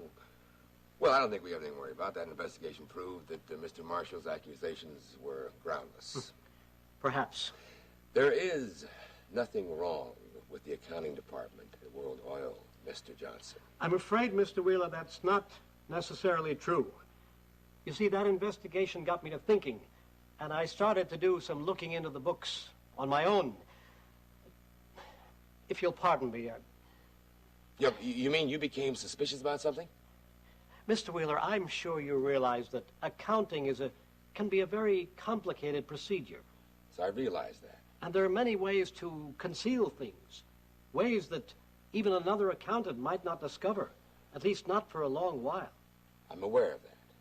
And in checking over certain ledgers, I think I've discovered certain irregularities in World Oil's books. Where? In the leasing department. You know, of the rigs? No, of the tankers and the freighters. And that's why I thought that you would want to know about it. Well, I know you're relieved to learn that the police don't have the film. Yes. Only I'd feel a lot better if... Think you knew who did? Yeah. Well, I can understand your concern and your nervousness. You hide it very well, Paige, But not well enough, obviously. well, it's just that I know what you're thinking. And what's that? Heaven help us all if your film falls into someone else's hands. Someone who may be even less scrupulous than Chris Shaw. I don't think there could ever be anyone less scrupulous than Chris Shaw. And Paige, you of all people certainly have the right to feel that way. Have you, spoken to Dennis? No. I tried to call him the other day, but he hung up on me. I'm sorry. You needn't be. As Iris would say, I brought it all on myself, haven't I? As a father-in-law, my instinct has been to keep out of this, but at this point, I guess I'm just too involved to listen to instinct. I will talk to Dennis again, if you'd like.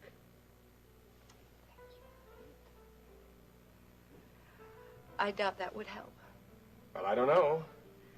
Speaking from my vast experience in the field of marital misunderstandings, I think in time, Dennis will come around.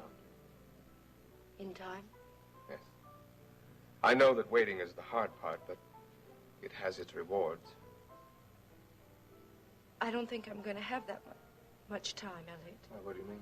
Something else happened? Something I don't know about? No. Well, what is it, Paige? I don't know if I should say anything. Does it concern Dennis?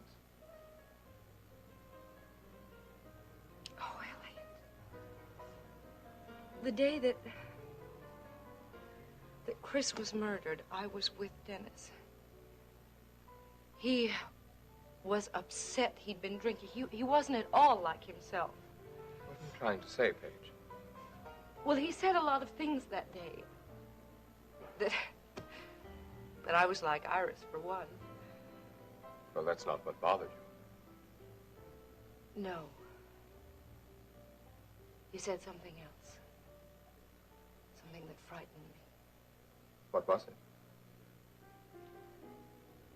Dennis said that he had a score to settle with Chris Shaw. I think you should speak to Paige. What are you up to, Mom? Up to? Yeah, you've never taken Paige aside before. Why now? I've given this a great deal of thought, and I think I've been mistaken about you and Paige. Does that mean I'm up to something? Knowing you, yes. It pains me to see you so distraught. And since I can't seem to help you, I thought maybe Paige could. I'm simply asking you to speak to her, Dennis, not move back in with her. Talking to Paige isn't going to solve anything. Words are cheap. Oh, is that any way for a rising reporter to talk? Look, don't try to humor me, Mom. It's pointless. Dennis, words can be very powerful sometimes. Promise me you'll think it over. I can't talk to someone I can't trust. Now, I'll never believe anything Paige says again. Perhaps not. Perhaps talking will only make you more certain that separation is the best thing for both of you. But at least you'll know you've made an effort. You've tried. I know Paige hurt you deeply. But you can't keep that hurt bottled up inside you forever. Why, Mom? Are you afraid I'll turn out like Dad, locked up in a hospital? A shameful blot on the great family name? No, Dennis. I'm not talking about Elliot at all. I'm talking about the hurt you're locking up inside of you. I'm talking about how it will gnaw away at you for a lifetime. I'd better be leaving. You don't have to call Paige right away. Just think about what I've said.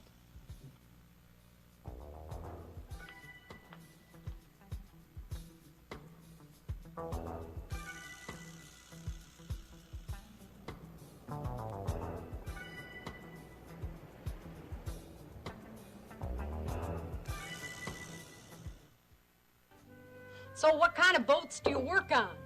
Old freighters, ocean liners. Take whatever's available. And I bet you got a girl in every port, too.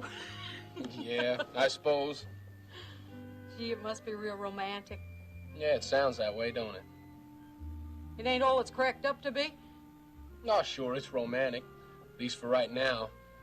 But in a couple of years, I'd like to settle down, try my hand at something steady. On dry land. You sure those old sea legs would stand still for that one? Here she comes now. Elena, this handsome fella wants to meet you. Hello. Elena, this is Skipper Michaels, and Skip, this is Elena Decker, the singer. Real nice to meet you. Can I buy you a drink, Miss Decker? No, thanks. Bobby Sue, darling, I need your help for a few minutes. Well, sure thing, honey, sure thing. If you two'll just excuse me. Bobby Sue's a real nice person. Yeah. She was kind enough to make the introductions for me. I sure love your singing. Well, thank you. Not many people tell me that. Yeah, well, I think you're going to get a lot of practice accepting compliments real soon. Well, that's real nice of you to say that. Have I ever seen you before? Maybe. I've been here to hear you sing before. In fact, I was here that night the TV crew was here. Oh, that night. Oh, don't worry, Elena. Is it all right if I call you Elena? I don't feel right calling you Miss Decker. Oh, yeah, sure. Yeah, well, you know, nerves are part of performing. I mean, everyone gets them at one point or another. Yeah, well, I sure picked the wrong time to get him that night. And if it hadn't been for Ricky helping me out, I don't know what I would have done. Is Ricky, someone special? Yeah, he's real special. He's my brother. So, what happened that night anyway? Times I've seen you before, you didn't seem nervous at all. It was just the cameras, that's all. It was stage fright. Well, you'll learn to get used to those TV cameras real soon. I hope you're right, but I doubt it. Elena, can you come help? Excuse me?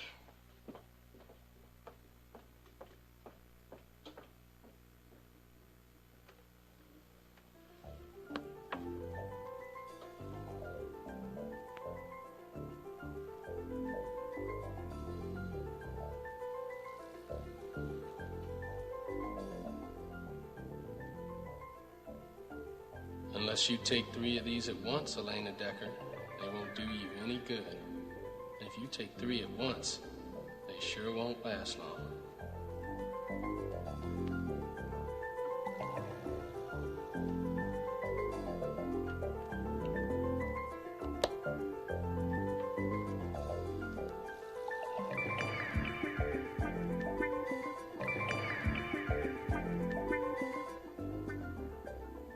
Thank you for coming by at such short notice, Ricky.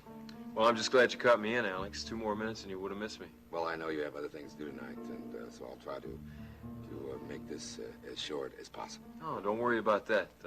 On the phone, you said it was important. It is. At least I think it is. You sound uncertain. What's up? Yes, I am uncertain. That's why I want to make sure, before I make any accusations, I want to be absolutely certain that this matter is handled as carefully as possible. Something to do with World Oil, I take it. An employee of mine dropped by earlier this evening. He was rather upset. It seems he's uncovered some irregularities in our accounting department. At least he thinks so. What kind of irregularities? Well, it's hard to explain. He tried, but I'll have to admit I'm no whiz at accounting myself. Yeah, I know what you mean. I have trouble just balancing my checkbook every month. Now, he could be mistaken, and his suspicions unfounded. But you don't think so? Something tells me they're not.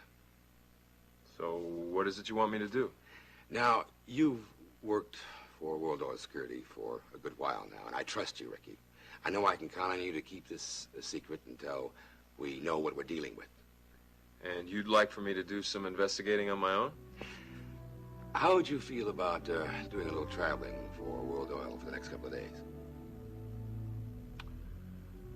Well, you're the boss, whatever you say, Alex. Are you saying that you think Dennis killed Chris Shaw? I don't know what to think, Elliot. No. It's not possible. I know it sounds crazy, It is but crazy.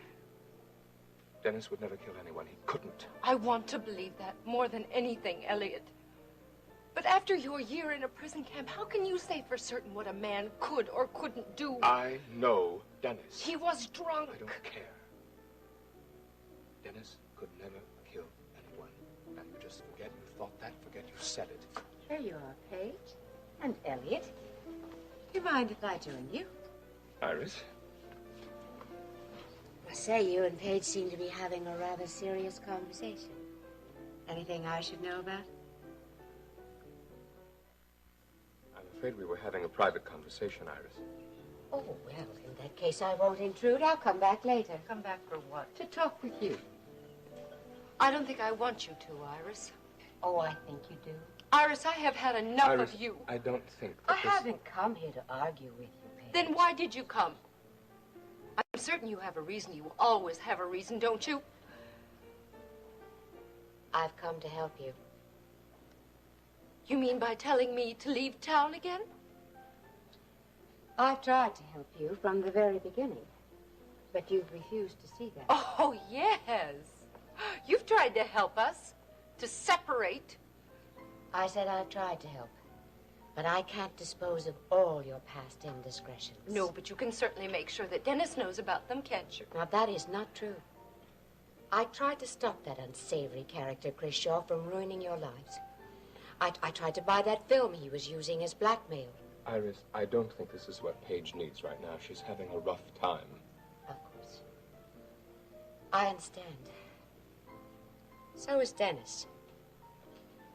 which is why I'm here. Howard. He's not well. In fact, I've never seen him so despondent. That's why I would like you to talk to him. What? Dennis is extremely distraught. His separation from you, Paige, has affected him more than I would ever have thought possible. Is he? He didn't go into work today. I tried to cheer him up, but he would have none of it. So quite frankly, I don't know what else to do but to ask you to go see him. And say what? That's up to you. Iris, why are you doing this? You've always done everything to keep us apart. I have always done what I thought was best for Dennis. Oh, and now you think that I'm the only one that can save him? I'm doing what I think will help my son. Well, it won't work, no matter who you're doing it for. Why not? Because Dennis won't see me. You're wrong. I've just come from Dennis's. I think you will. Here you go. Roy, will you please go help Bobby Sue? She's over by the bandstand. I swear that woman's going to drive me crazy with her decorating. I'm sorry for running off that way, but Bobby Sue wanted my opinion on the new tablecloth. Place beginning to look real nice. Billy Joe, he's my manager and he runs this place. Well, he's trying to spruce it up a little bit so more people will come in. Elena, I was wondering, would you go out on a date with me? Skip, Sorry, I had no right to ask you a question like that. No. I'm flattered. I have a real heavy schedule. And there is this guy. I should have known a pretty girl like you'd have a steady fella. He's not exactly steady yet, but I'm working on it. Good luck. Thank you. Would you mind if I came around once in a while to hear you sing? Well, no, I would like that. Hey, there's no reason why we can't be friends. I'll settle for that. Okay. Hey, sis. How you doing? Okay. Skipper Michaels, this is my brother, Ricky Decker. Nice to meet you, Ricky. How are you? Well, I guess I better be shoving off. See you around. Sure.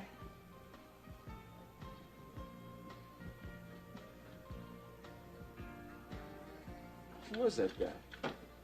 I already told you his name is Skipper Michaels. He's a sailor. Yeah, no wonder he had that weird tattoo. What's he doing in here? Well, he likes country music. And he likes the way I sing it. Elena, you shouldn't be talking to strangers like that. Oh, come on, Ricky. Skip's been here before. And Bobby Sue and Roy are right over there. And he's a nice guy. And he's my first fan. I'm glad to see you, Ricky. Hey, are you going to stay for the first set? No, I got too much to do. I'm leaving town.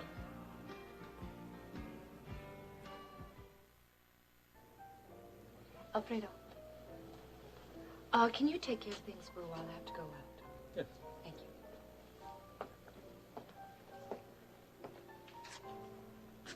I suppose I should thank you. That won't be necessary. I'll probably speak to you tomorrow.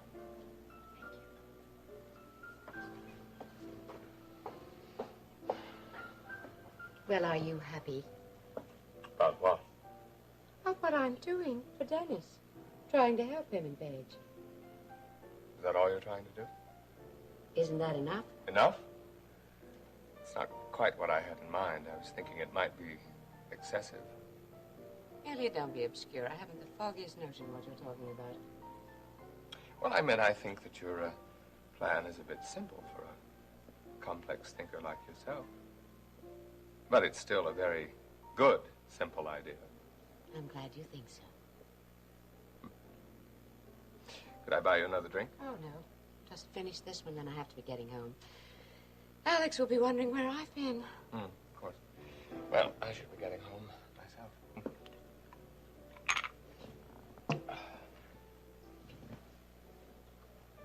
Iris? Oh, thank you, Elliot. I think I'll sit here a moment longer. You go ahead. All right. Good night. No.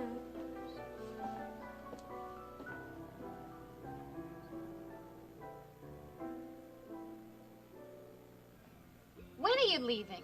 First thing in the morning. Well, how long will you be gone? Well, maybe a couple of days. Ricky, where are you going? Well, I can't tell you that. The last time you went away without saying anything to anybody, you were gone for weeks. Well, that's not going to happen this time, I promise. Are you going somewhere on Alex Wheeler's yacht? No, I'm flying, and so that means that I can be home real soon. You gonna be okay? Sure, Billy Joe will take good care of me. Hey, where have you been all day, by the way? I've been trying to call you at the apartment and here. And... How was at the trailer? Oh, you know, I got to get that number. I was just going to get a piece of paper. It is not polite to look in a lady's purse, Ricky.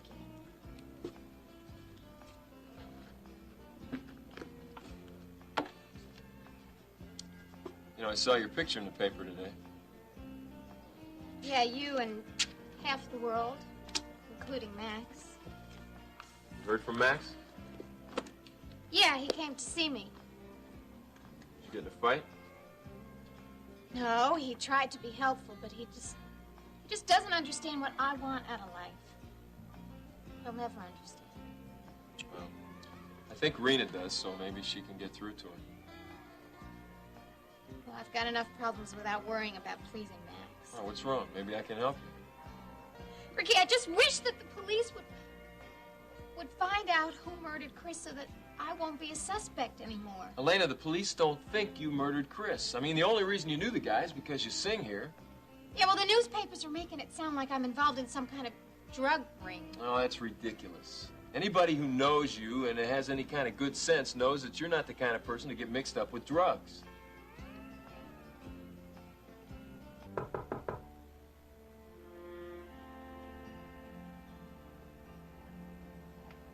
Who is it? Joe.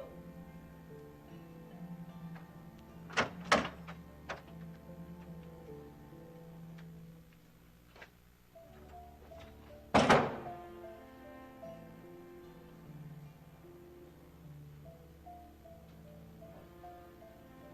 did it go? Fine. Real fine. Did you see the girl, Elena Decker? Yeah. I covered my tracks. She thinks I'm Skipper Michaels. What did you find out? Hey, give me a break. This is the first time I made contact with her. And Miss Decker is not a lady you can rush. Well, that's too bad. Because time is a very precious commodity right now. We've lost a lot of it already. First with Bernie Stokes, and then with Chris Shaw. Well, still, I don't think you're going to get anything out of her by railroading her. Besides, I'm pretty certain she's hiding something. Why is that? The way she's acting. Kind of jumpy. Drugs?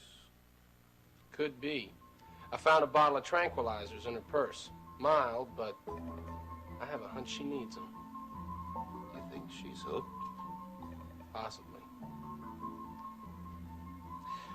Good. That may be just the way to get to her. Funny you should mention that. That's just what I was thinking.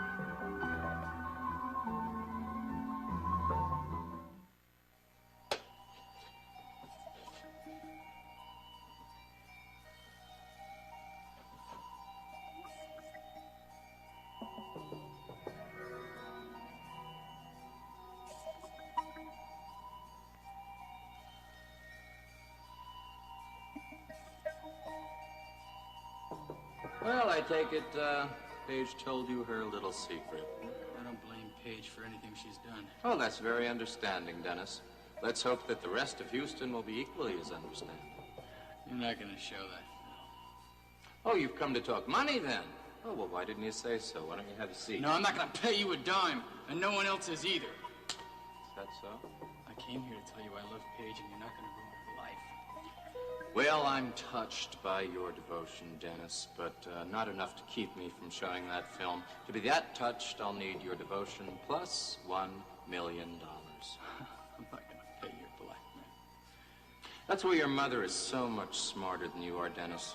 She understands the value of a reputation, keeping the family name clean. She's not going to pay it either. I'll let her tell me that. I want that film. I'm sure you do. Look, I'm not going to leave here until I get it. Really? You know, maybe I've been wasting my time. Maybe I should go right to the source, huh? I'll bet that Alex Wheeler would be a lot more understanding than Paige's husband has been, especially once he sees an example of Paige's work. Your mother was very impressed. What are these? They're publicity stills from Paige's last film. Paige photographs well, don't you think? Of course, it's nothing that we haven't seen before. Where's the film? Right in here. I'm protecting it for you, Dennis. Of course, it won't win an Academy Award or anything like that, but I still think it's worth quite... Not so fast, boy. You give it to me. When you paid for it. I'm warning you. You take your hands off of me. Not till I get what I want.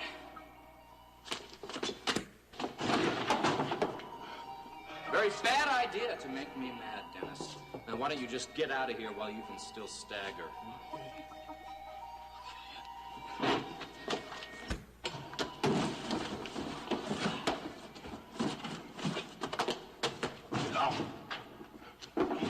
I'll kill you.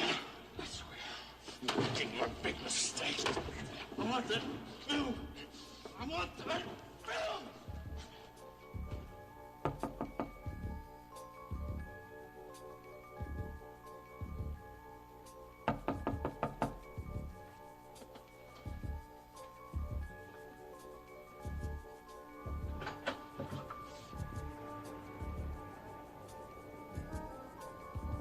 Hello, Dennis.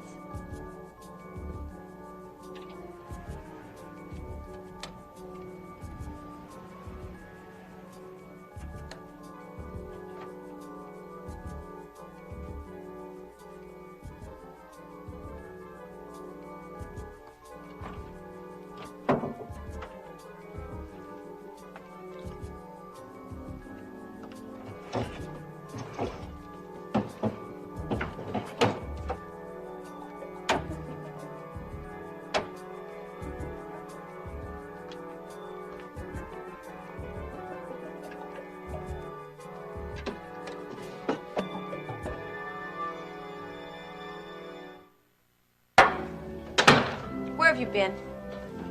After that talk with Barrett, I needed to take a walk and cool off.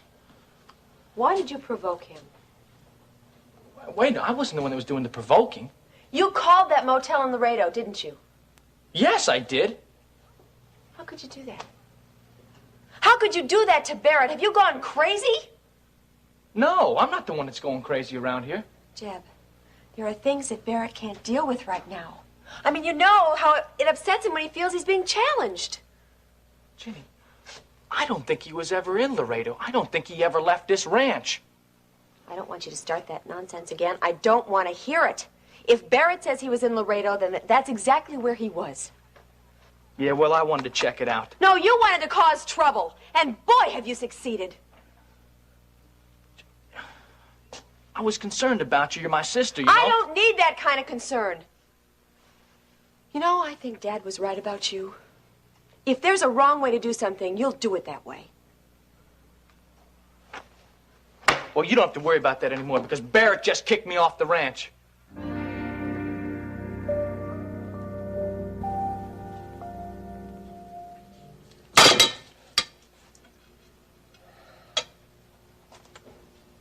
Did you want something, Mr. Wheeler? I'm, sorry, Vivian, but I'm afraid I spilled my wine glass. Oh, that's all right. Here, let me have your napkin. You didn't get any on yourself, did you? A little bit, yeah. Oh, apparently. A lot. Oh, that's okay. This is a little difficult to get off, but I'm sure it's nothing that we can't handle. I think that's the worst of it, actually. Mr. Wheeler, you didn't even finish your dinner. I'm sorry, Vivian. Was it too salty? I was afraid it might be because I had... No. Everything's fine. I'm just not very hungry. Oh, are you worried about Mrs. Wheeler? Well, I've been happier if she'd been here. Yeah, I knew that. I knew she shouldn't have gone off to that charity ball committee meeting, not without telling you first. Oh, it's not just that. There's something else in my mind, Vivian. Business? Yes. I'll bet it has something to do with that funny little man that came to visit you before dinner. Well, he works for me, Vivian. He's an accountant. An accountant? Oh, dear. I hope that doesn't mean problems at World Oil. I'm not sure, Vivian. I'm just not sure. Is it all right if I come in? I'm not sure we have anything to talk about. Well, there's only one way we can find out, isn't there? All right, Paige. Come in.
Passion. Oh, then it's true. Paige was there in Chris Shaw's office.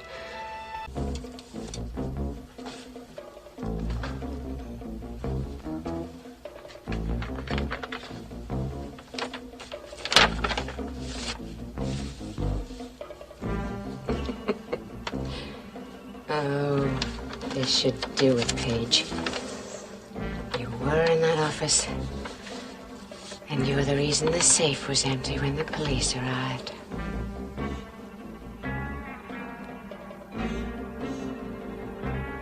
Dennis, there's no way in the world I'm going to be able to get you here by myself. Please try to help me. My head hurts. I know. You had a lot to drink. You put your head down the other day. You put it there, baby. Now listen to me. When I pull, you try to stand up. All right? Oh, Dennis, please. Please. I have to get you out of here before someone walks in and finds us. Please try. Chris. No, you forget Chris.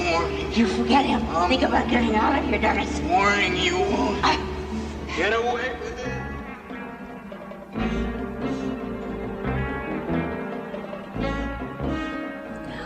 Really help, Dennis. With this material, I can... The question is how to handle it.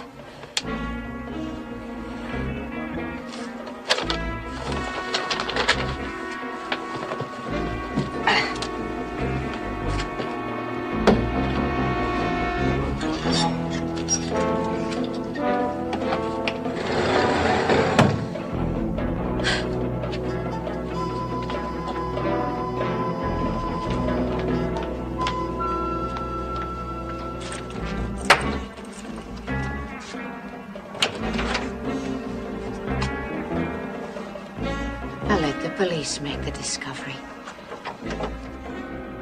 Barrett told me to pack my things and get out of here. I don't blame him. You're a guest in this house.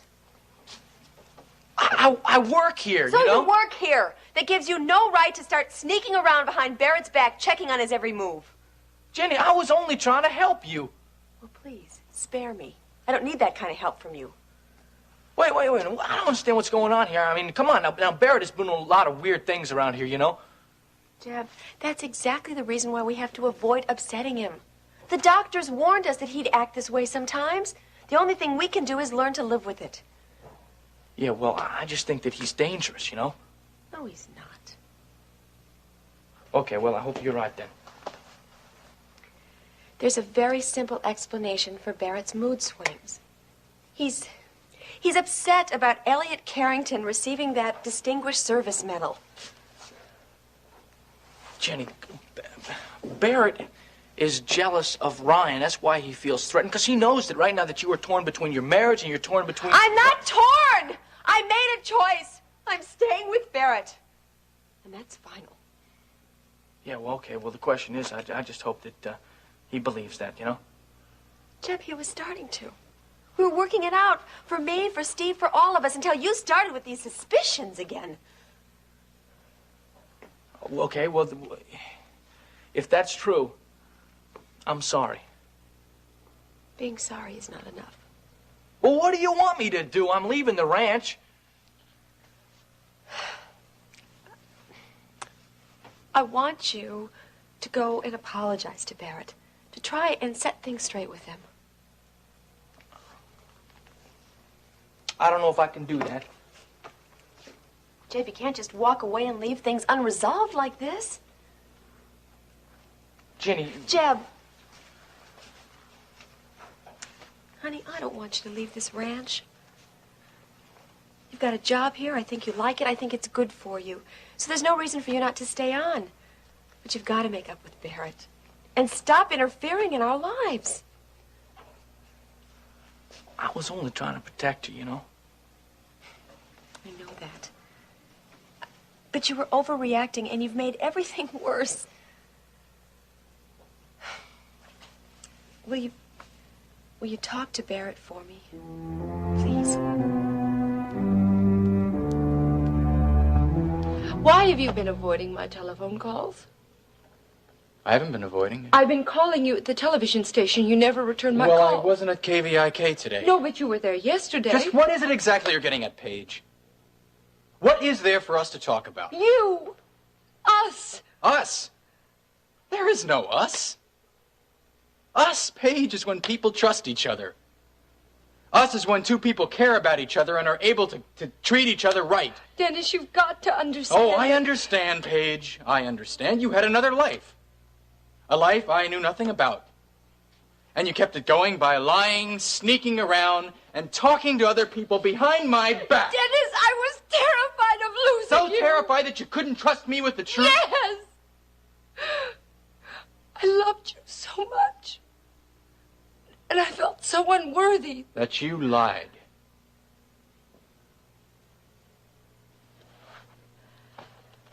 Is that what this is all about? Just the lying? That's the worst part. But it's not the only part. No.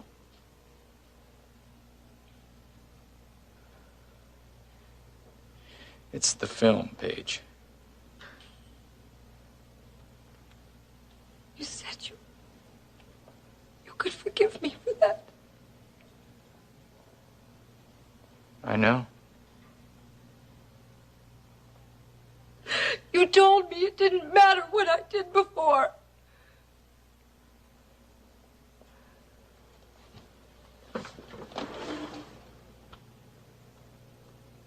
I was wrong.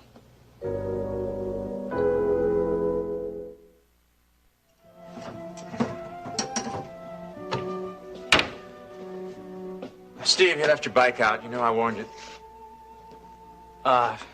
He's upstairs. I'll take care of it. Bye. That bicycle is Steve's responsibility, not yours. Okay. I thought I warned you to get off this ranch. Well, look, before I leave, I want to talk to you about something, okay? I don't have anything more to say. I do. Save your breath. Wait, will you just listen to me 1 second, okay?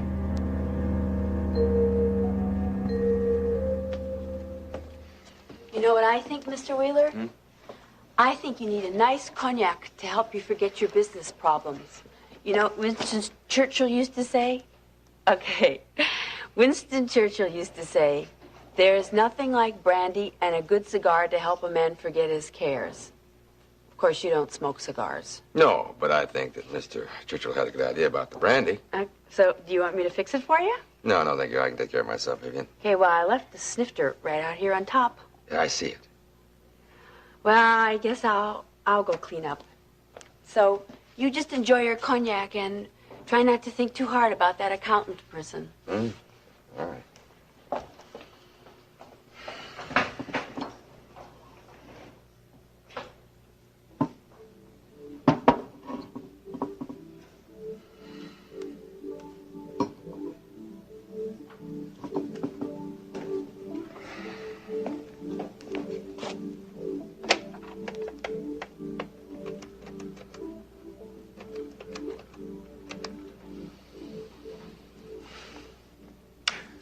Yes, I'd like to get a hold of Mr. Jim Lawrence's hotel suite, please. Thank you.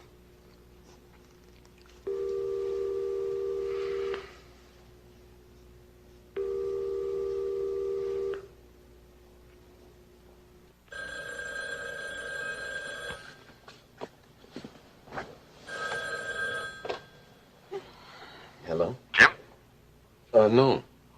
Oh, look, I'm sorry. I was trying to reach Jim Lawrence, but apparently the hotel operator gave me the wrong extension. No. You have the right extension, but Mr. Lawrence isn't here right now. Who's calling, please? Well, this is Alex Wheeler.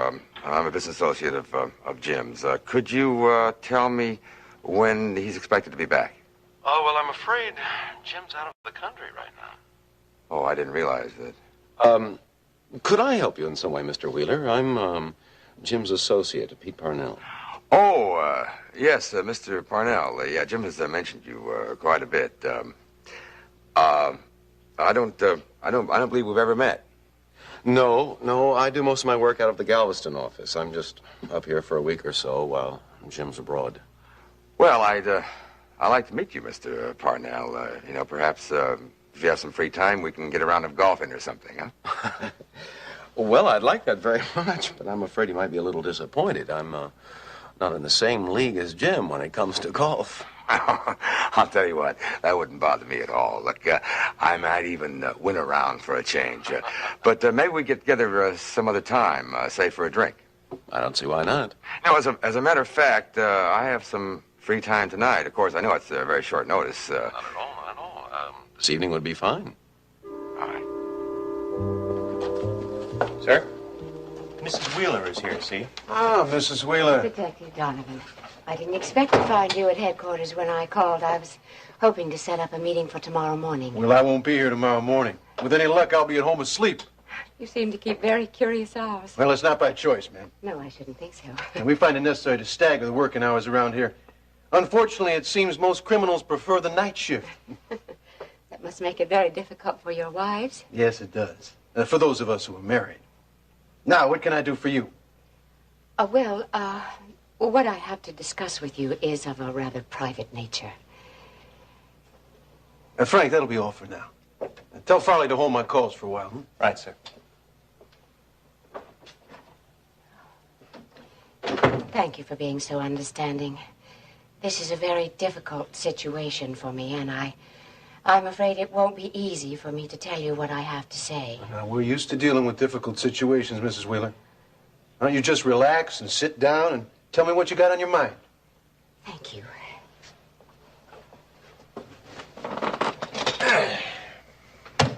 Now then. I've thought about this a great deal, and I think it would be better for everyone concerned if the entire truth were known. After all, it's bound to come out eventually in the investigation. Well, yes, it is. But just exactly which investigation are we talking about? The murder of that dreadful man, Christopher Shaw. I see. How does this involve you? It doesn't. At least, not directly. But you see... Oh, dear, this is very difficult. There is, unfortunately, a connection between Mr. Shaw and my daughter-in-law, Paige Carrington. Yes, we're aware of Mrs. Carrington's association with Shaw. But perhaps you can add to our knowledge? Well, you see, Mr. Shaw had been making a number of threats. Against whom? Paige, and indirectly myself. What was the nature of his threats? Blackmail. He was attempting to blackmail the family. With what? A film. A pornographic film which Paige made for Mr. Shaw when she was in Hollywood.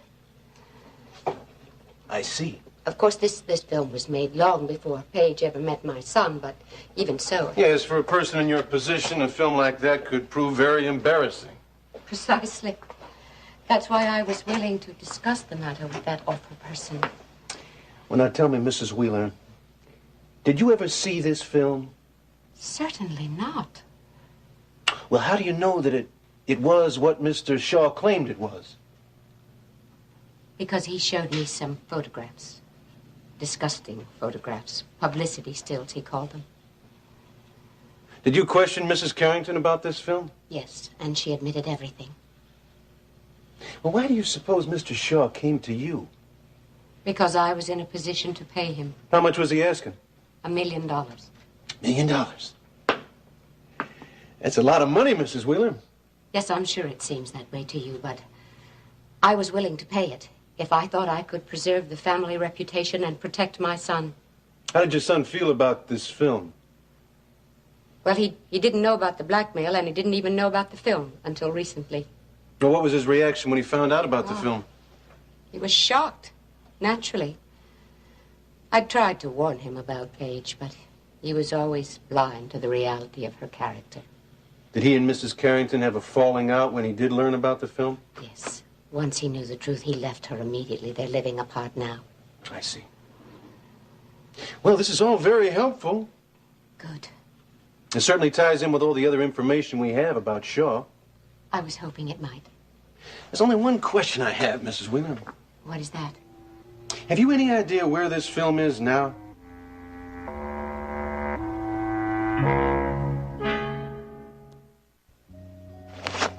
I'm not interested in listening to any more of your crazy accusations, Jeb. Wait, Barrett, wait a minute. Wait, you got it all wrong. See, I want to apologize to you. Apologize? Yeah, see, man, I do stupid things all the time. I get carried away, you know, and, well, that's what happened here tonight. You said some pretty harsh things.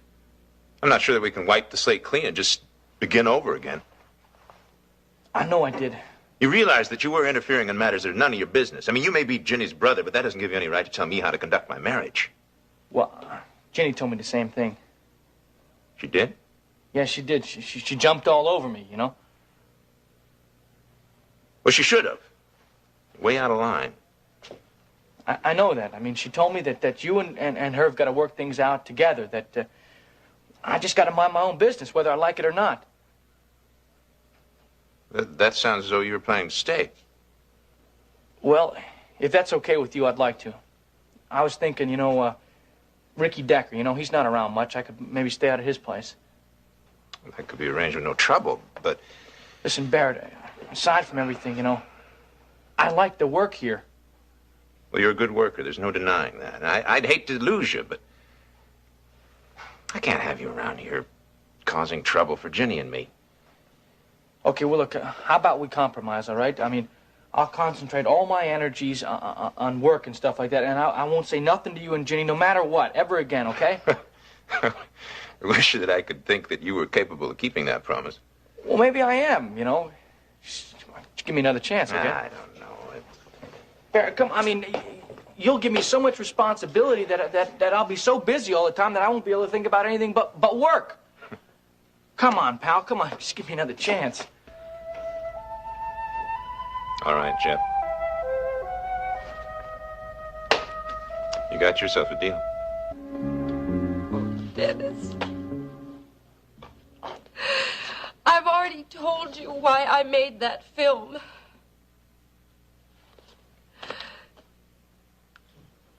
For one thing, I needed the money. I'd used up everything my father had sent me, and I was just too ashamed to write and ask for more. It's always pride with you, isn't it, Paige? Sometimes just plain stupidity. You see, Dennis, I really wanted to be an actress.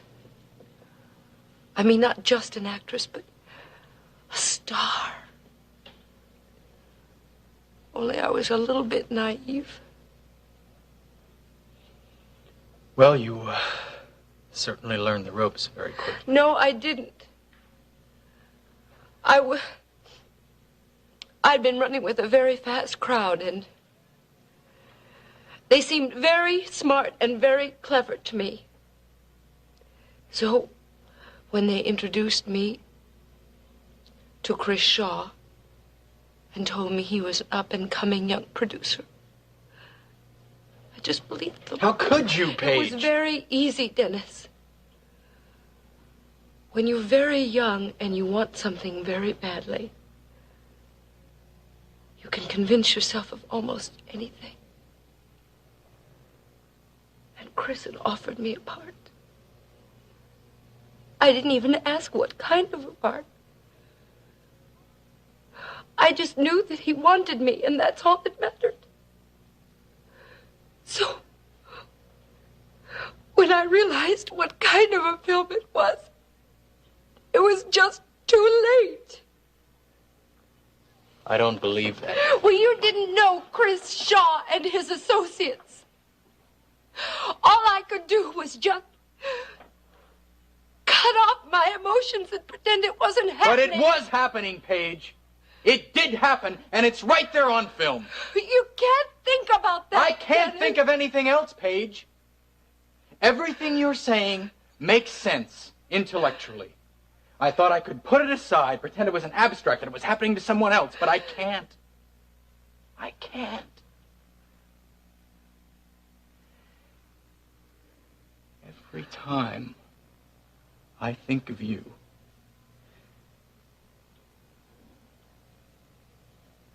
in that way,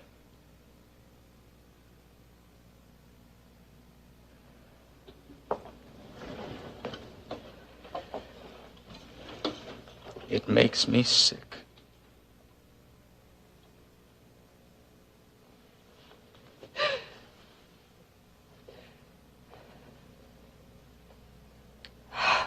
I don't know what to say then. Would it help No, if it's no use, Paige. I can't pretend like it never happened. And if I took you back,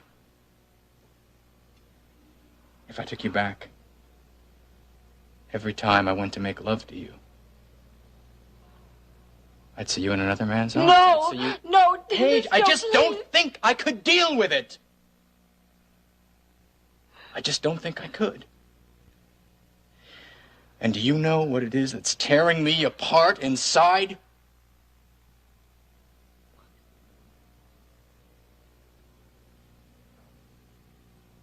I think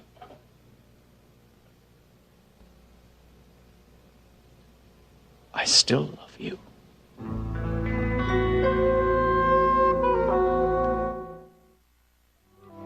Stephen, what are you doing outside dressed like that? I was putting away my bike. Well, honey, you should have told me. I could have had your dad put the bike away. Oh, he was the one who told me to put it away myself. He says it's my bike and my responsibility. Did you and your dad have an argument? No, he was real nice about it. Well, still. You really shouldn't go outside dressed like that. It's too cold. I was hot, so the cold air felt good. What do you mean you were hot? Are you feeling all right? I'm feeling fine. I'm just a little hot, that's all. Honey, why don't you go up and get under the covers, okay? Okay. I'll be up in just a minute.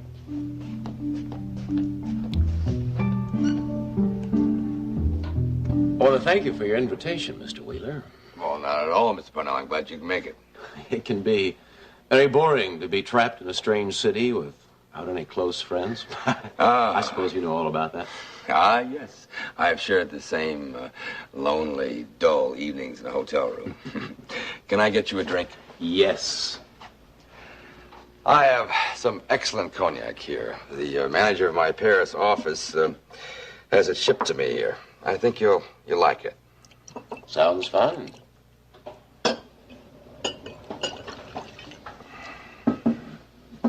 Oh, Who's this lovely lady in the painting? That's my wife, Iris.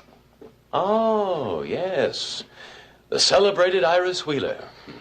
Well, I'd always heard that she was a very beautiful woman. And now I see the reports weren't exaggerated. Well, thank you, Mr. Parnell. I'll have to tell her that you said that. Thank you. To our better acquaintance. Excellent. I can see that your taste for quality extends to cognac as well. Well, shall I get more comfortable?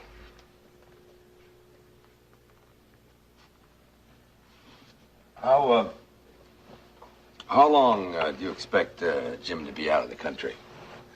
Well, that depends, of course, on how smoothly things go for him abroad, but could be a couple of weeks. Oh, I'm sorry to hear that. I had something I wanted to discuss with him. Business? Well, indirectly, it seems we're having a little trouble in our accounting department. What kind of trouble? Well, you know how things are. Figures have a way of slipping from one column into another. Yes, I think I know just what you mean. Of course, the larger you are, the harder it is to control that sort of thing. Exactly. So that's what made me think of Jim.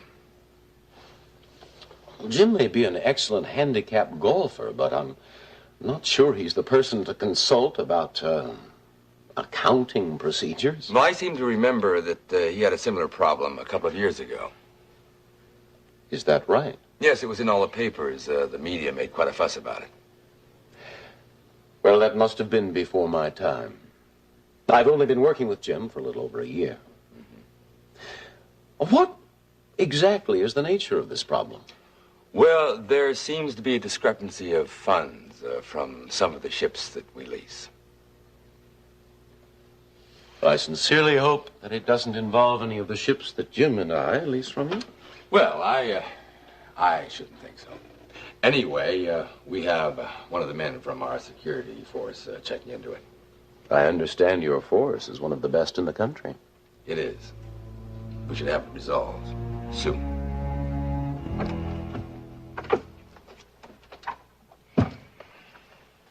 Steve, all right? Mm-hmm. He does have a slight temperature. How much? 99.6. It's probably nothing serious. It's just that I may keep him home from school.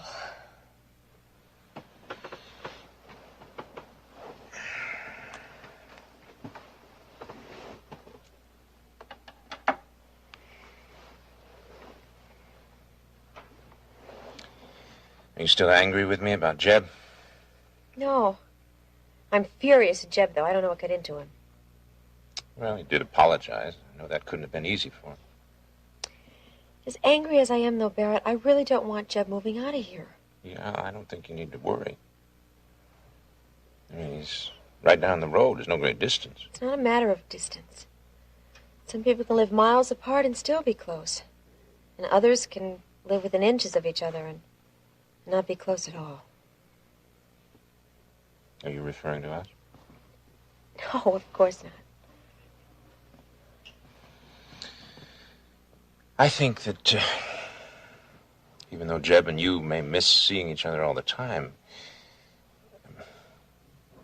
well, I think it'll be a good thing for all of us in the long run. Perhaps. When we were first married, there were just the two of us.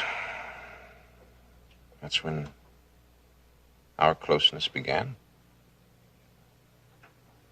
With Jeb not crowding us, with Ryan staying away. Out of sight, out of mind, isn't that right?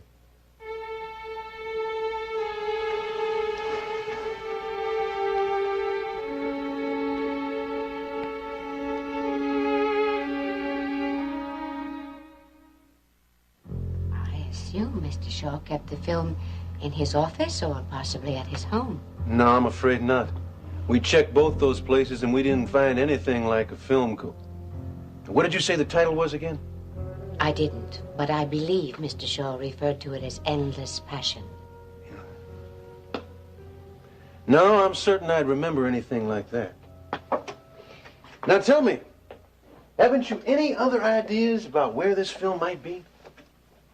No, of course not. You're the detective, not me. I simply felt it was my duty to inform you of the facts. Well, you did the right thing. We're very grateful. Well, the best way to display your gratitude is with your discretion. You see, it has not been easy for me to come here and reveal these things about my daughter-in-law. No. No, I'm sure it hasn't. And I promise you that I'll do everything in my power to prevent this information from becoming public. I'd also appreciate it if you would try not to reveal the source of this information to anyone. I promise you I won't, Mrs. Wheeler, not unless it's absolutely necessary. Thank you. I'll be going. Thank you again, Mrs. Wheeler. It was my duty. Good night. Good night.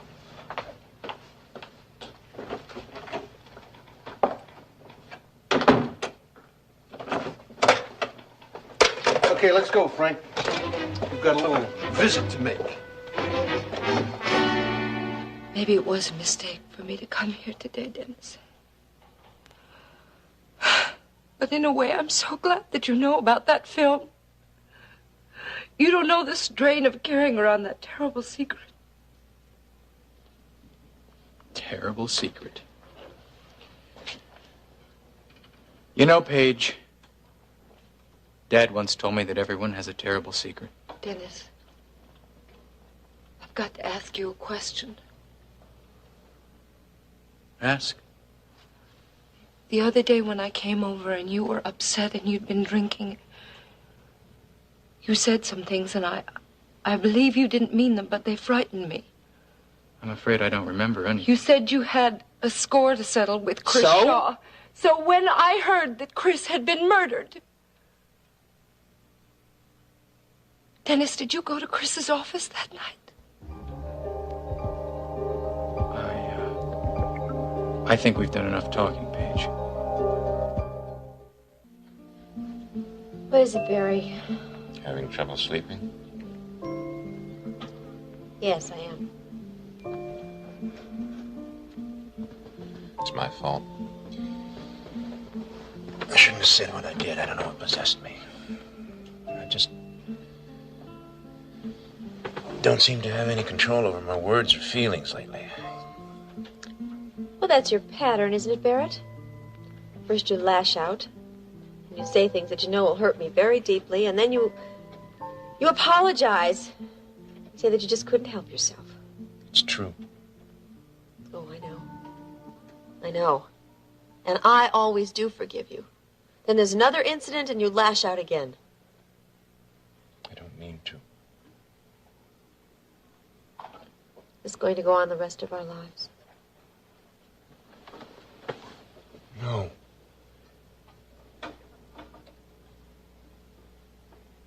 It'll stop the day that I'm sure of you. Oh. And when will you be sure of me? Probably the day our baby's born. That moment means a great deal to me, Jenny. When it happens. Mom, Mommy, you awake? Oh, honey, come on in. What is it? Sit down. I feel terrible. In what way, Steve? I don't know. I just can't sleep. You're soaking wet. Your pajamas are soaked. Honey, go on. Go back to bed. But I can't sleep. I'll be in with an aspirin, okay? We'll change into some dry pajamas, and I'll stay with you until you fall asleep. I promise. Go on.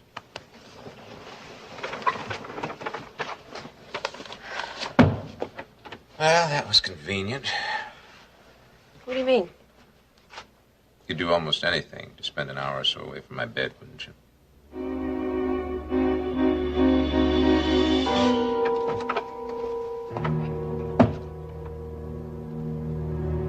Mr. Wheeler, is there anything else you'll need before I go up to my room? Oh, I can't think of anything. You look awful tired, Mr. Wheeler. I think that business stuff in your mind is starting to get you down. Well, I appreciate your concern, Vivian. All I know is that when you're too tired to eat my brown beef stew, it's time for you to go to bed early. I think you need a good night's rest. No, I'm not going to tune in until I'm sure Iris gets home. Well, see to it that you do. Here's Mrs. Wheeler. Oh, hello, sweetheart. Hi. Getting home A little late. Oh, yes, that meeting with the Fine Arts Committee lasted longer than I thought. Oh, I thought that Vivian said that you were going to the meeting of the Charity Ball Committee. Well... Did I say charity ball committee? That's not what I meant to say. I meant to say... It's all right, Vivian. Now that you've let the cat out of the bag, I may just as well tell Alex the truth. What is that? Well, I went to see Dennis and Paige tonight. Now, look, don't say anything. I know you don't approve of my meddling. That's why I asked Vivian to stretch the truth a little, but... Well, I felt someone had to do something about that situation. You mean you're to say that you're getting Dennis and Paige back together? No, I wouldn't go that far, but I did talk Dennis into speaking to Paige, and I think that's a step in the right direction. Well, that's wonderful. I hope the two of them are going to be able to work something out. Oh, so do I. More than anything, I want to see Dennis happy again. And I'll do whatever it takes to accomplish that. I'm sorry about the late hour, Mrs. Carrington, but it's really very important that you answer a couple of questions. Yes, it is rather late, Detective. As you can see, I was just on my way to bed. Well, this will only take a few minutes. Oh, all right.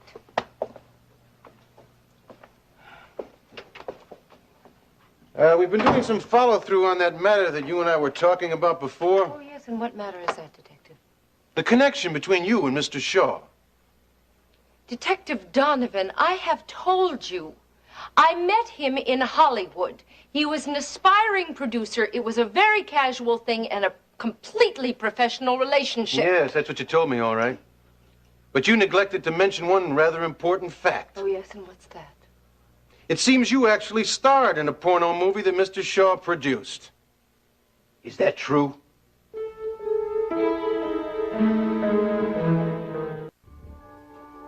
Mrs. Carrington, I have no intention of making any of this public. I have no desire to embarrass you or to pass judgment on you. But I do need some information. Now, in this case, getting that information shouldn't be all that difficult, even if you don't cooperate. Obviously, there are dozens of people involved in making a movie, even a pornographic one. Now, it may take us some time, but eventually we are going to locate someone who can give us what we need to know. All right. It's true. There now. That wasn't so difficult, was it? Why didn't you just tell us that at the start? I should think that that reason would be obvious, Detective. Perhaps. But it's equally obvious that that film has disappeared. I don't know why this film should be involved in this in the first place. Because Mr. Shaw seemed to believe that that film was worth a great deal of money. Who told you that? It doesn't matter who told us. What's important is the fact that the film was removed from the safe in Shaw's office. You told me that the safe was opened and empty when you got there. That's right, it was. Well, then what do you want with me? The answer to a direct question, Mrs. Carrington. Did you remove that film from the office?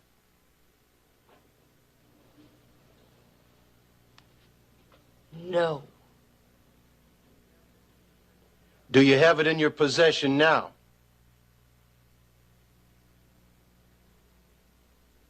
You're not going to search this place now, are you? No. Not now. We haven't got a warrant. But it won't be difficult to get a warrant, not if we think it'll help us in solving this case. Even if I did have possession of the film, what would that prove? It would prove you had access to Shaw's office on the night of the murder. My God. You don't think I killed that man to get the film?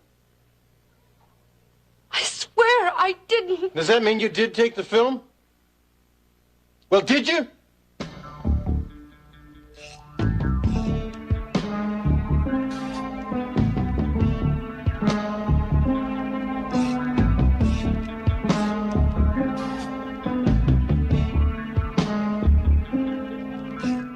Nita's baby isn't due for another few months. Don't matter when it's due. It's coming right now. I gotta get over there. Well, wait, I'll come with you. No, you stay right here. Well, Why? I want to. Because I'm going to have enough on my mind without having to worry about you. That's why. Well, thanks a lot. No, I don't mean that. It's just that, well, I got, it's just that you're not going to do any good at the hospital, and you'll do plenty of good right here. That's why. Now, look, I got everything. I'm all set. A tie. You think I ought to use a tie? I want to look real nice. Billy Joe, I don't think it really matters much what you look like. Hey, it's important to me. Oh, Lord. I was going to have a baby. Billy Joe, you look fine. Did Nita say anything about this morning? What kind of question is that? I mean, what's Nita going to say? I mean, was she feeling bad or was she feeling strange? I mean, usually there's some kind of warning. Well, no, she didn't say nothing. When I left the apartment this morning, she was just dressing up and said she's gonna go looking for baby clothes. Oh, she must have gone through labor at the department store or something. Well, is she in labor now, or is she actually having the baby? She's having it. She's having it right now. That's what the doctor told me, at least. I mean, she's having it. Now, look, you just stay here, and I'll as soon as I find out what's going on, I'll call you up and tell you, okay? Okay.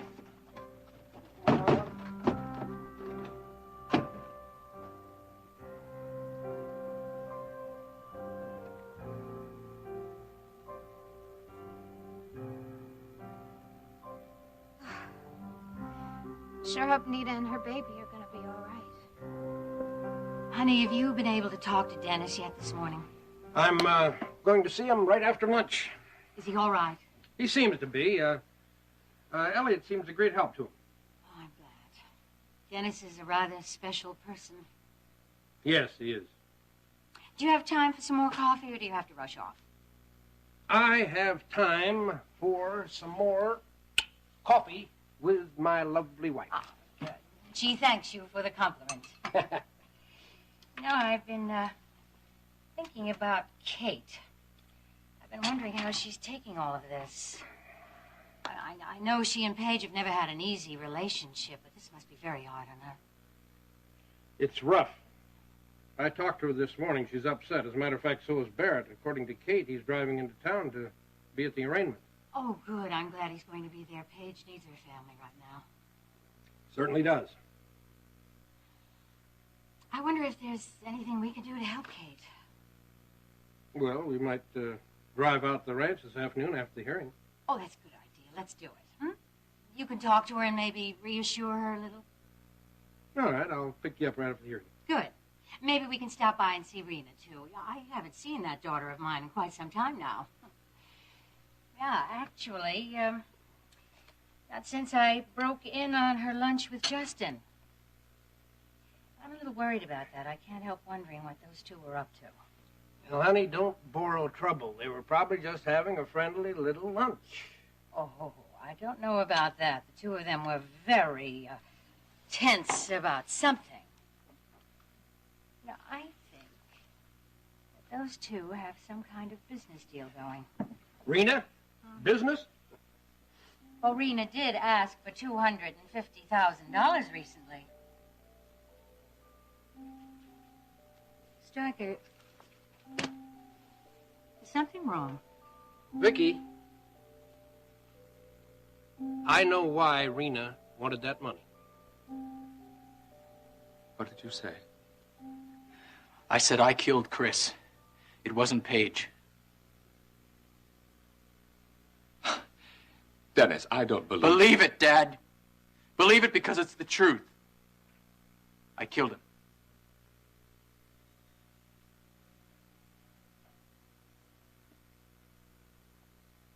Suppose you tell me all about it. From the beginning. I was angry, Dad. I had been drinking. I had been drinking a lot because I wanted to. I went to see Chris. I went to his office. It's not very clear. Most of it I can't even remember. Well, what happened after you got to the office? He showed me some pictures, Dad. Pictures of Paige's... of the movie she made. I got angry. I grabbed him. I can't remember it. Dennis, that doesn't make any sense. If Paige was there that night, then why didn't she see you? Because I was gone by the time Paige got there. Mom knew that I was upset. She came looking for me. At the coop? Yeah. She and Vivian dragged me out of there, out of the office, and they took me back to Mom's house. Paige must have come there after we left. So Iris also knows that you were at the office that night? Yeah.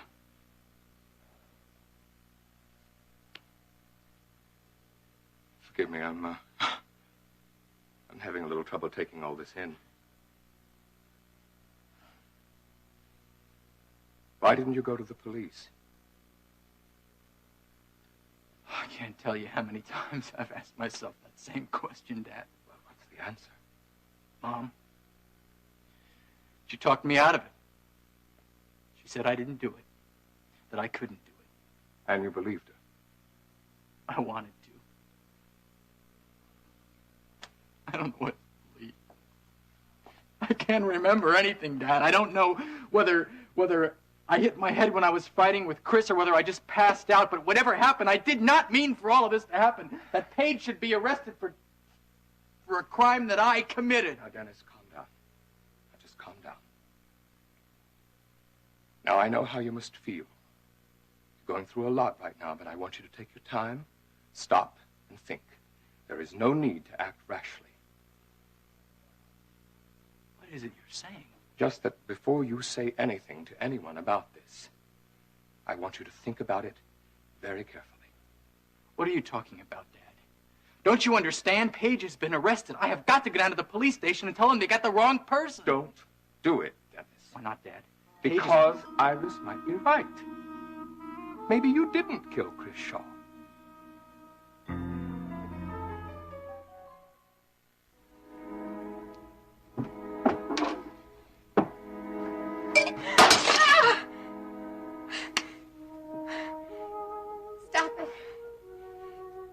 Stop it, Elena. Get a hold of yourself.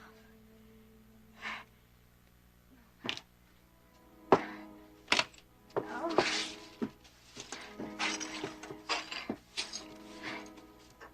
Dustpan.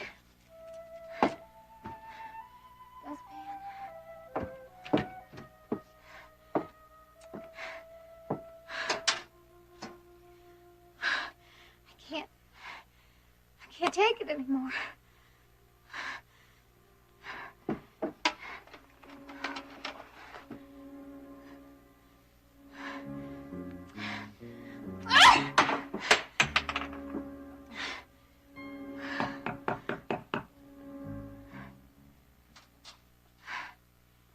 Who is it? Elena, it's me, Skip.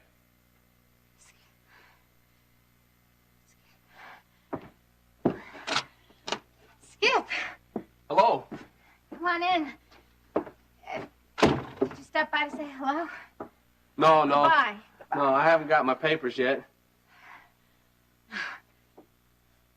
My.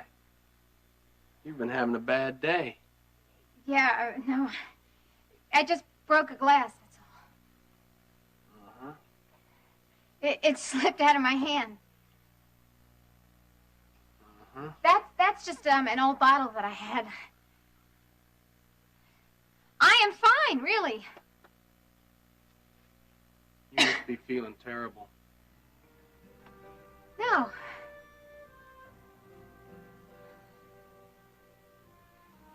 Yes, I am. I'm sorry, Mr. Wright. Right. Billy Joe Wright. Yes, Mr. Wright. But I'm afraid your wife hasn't been admitted to Gulf Coast Hospital. Oh, she's gotta be, man. I'm sure the doctor who called me said it was the Gulf Coast. Now look, she was in labor. Maybe she didn't have time to give you any information put in those cards there. That's why it's not in the file. Oh, no, Mr. Wright. That's not possible. If Mrs. Wright had been admitted, we would have a computer card for her. Then you're all filed up there on the filing system. Look, I'm gonna go on the second floor look for my wife. Mr. Wright, stop. You can't do that. Well, she's my You own can't wife. just go wandering in and out of the hospital rooms looking for your wife. No, look here. I gotta find her. I mean, she's gonna have our baby. It's real important. I gotta be with her. I mean, what if something's wrong and she needs me, huh? If you will please calm down, Mr. Wright, and remember where you are, I will call emergency again. Yeah, do that. Thank you, ma'am, very much. Dad, I can't let Paige go to jail for a crime I committed. Now, Dennis, you don't know for a fact that you killed Chris Shaw. Mom thinks I did. Vivian thinks I did. I could see it all over their faces. Yes, but you don't remember. It doesn't matter. On the contrary, I think it matters enormously. Dennis, all I'm asking you to do is think. Now, before you complicate a complicated situation even further, stop and think, just as calmly and rationally as you possibly can. I can't do it anymore. I've already thought too much. If I had just gone with my feelings in the first place, this never would have happened to Paige. I can't think anymore. Oh, Dennis. Look, Dad, I appreciate what you're trying to do and I understand it. But I have to do what I think is right. I already hate myself for not doing it sooner. All right. I'm not going to say any more. I'm just going to ask you to do one thing. All right. If I can. Before you do anything, before you say anything to anyone, talk to Paige. What do you mean? This is not privileged information. I didn't get it from my client, but... I know, so I'm supposed to promise not to divulge this to a living soul. Of course not, Your Honor. Now, will you please tell me? Iris was being blackmailed by Chris Shaw. Iris? Why? He threatened to release the film on Paige. Of course. But what does that have to do with Rena? He wanted $1 million from Iris. Rena was helping her raise the money. That's the reason she couldn't tell us about it. Because she was trying to keep Iris a secret. I'm very proud of her. It's rather lovely. I think so, too. I wonder just how long we're going to be able to keep that porno film a secret. I don't know. If one of your reporters told you about it, I'm sure the other newsmen know about it, too. Honey, do you really think that Rena wanted that money for Iris? I'm sure of it. Oh, dear. What's wrong? Oh, I just feel a little guilty, that's all. I really think I should apologize to Rena for thinking that she wanted that money to manipulate Max. No, honey, you can't discuss that with her. You got to let her bring it up herself. Knowing Rena, that will be never. You're probably right, but I still think that she's the one that should take the lead. I wish... What? Same old thing. Rena? Mm-hmm. I wish there was some way I could get closer to her. You will. I'm not so sure about that. Give it time, honey. You know, you really are a wonderful optimist. I just happen to have faith in the two of you. Believing in me and Rena must take an awful lot of faith at times. I have faith in you. I'm glad. So, tell me, are you going to use faith to bring you and Paige through this thing, or are you going to depend upon the law? The American system of justice does work in the majority of cases. I just hope that Paige is in that majority. So do I. Look, Elena, I think I can help you out. I ran into my friend this morning. He gave me No, it's all right. It's all right. I'm all right. Well, here. He only gave me a couple. No, I don't want any pills. The one you took last night made you feel pretty good. Yeah, I know that. And things go better when you're feeling good.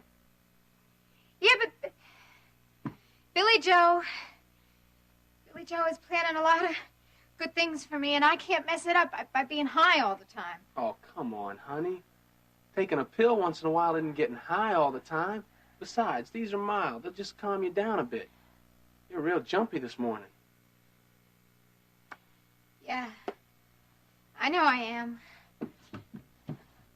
I just can't seem to settle down, you know. But I'm gonna be all right as soon as Billy Joe calls, really. I don't need those pills, thanks. Suit yourself.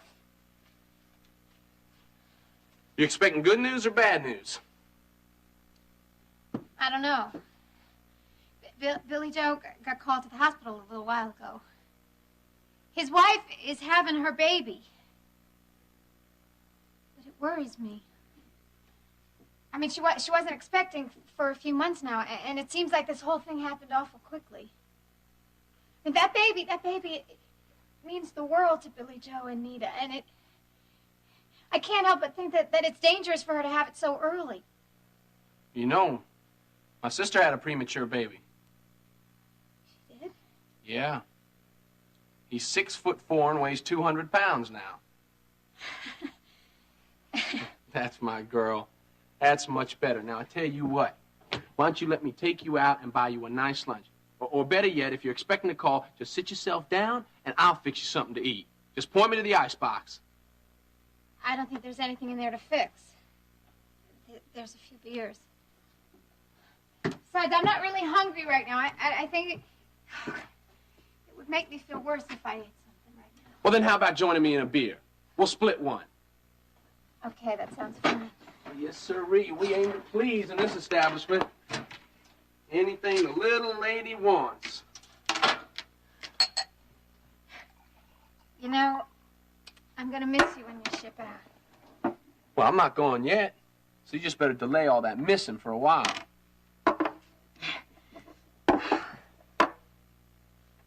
New York? You going to New York? Yeah, me and Billy Joe. I told you that, didn't I? No, ma'am, you sure did not. Oh, well, I am. I've got a booking at a place called the Lone Star Cafe. Isn't that something? Yeah. Wait, I've been there. You have? Yeah. Reminded me of a little place I used to go to in Austin. What's it like? Oh, it's real nice. I mean, is it big or what? Oh, sweetheart, now you just relax. You're gonna do fine there. The way you sing, you'll have them standing up on the chairs clapping for more. Yeah, you sound like Billy Joe. He tells me the same exact thing. Well, then you'd better trust me, hadn't you? If I'm on the same wavelength as the manager.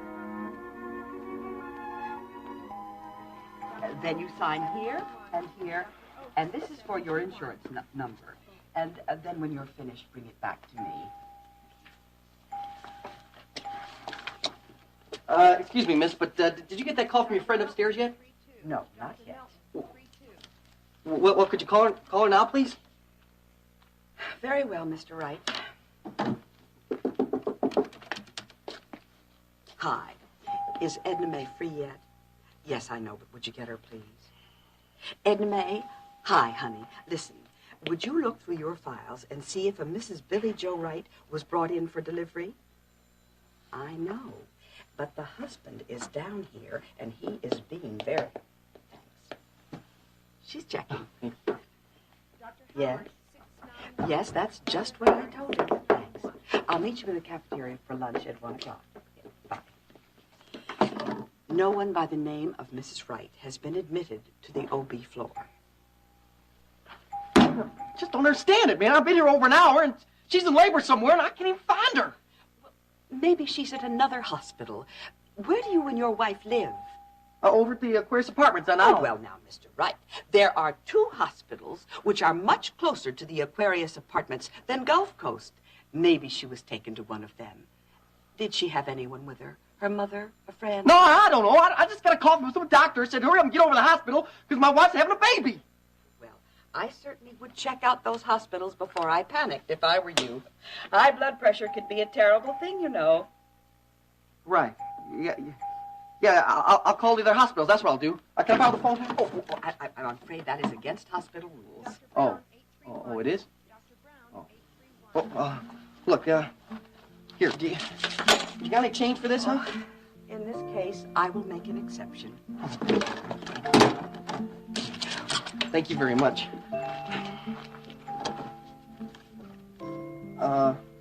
Do you have the numbers of those other hospitals?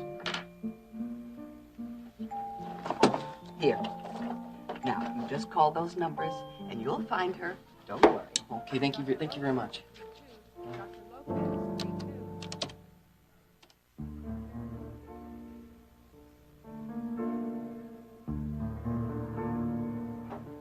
Carrington, you have a visitor. Page.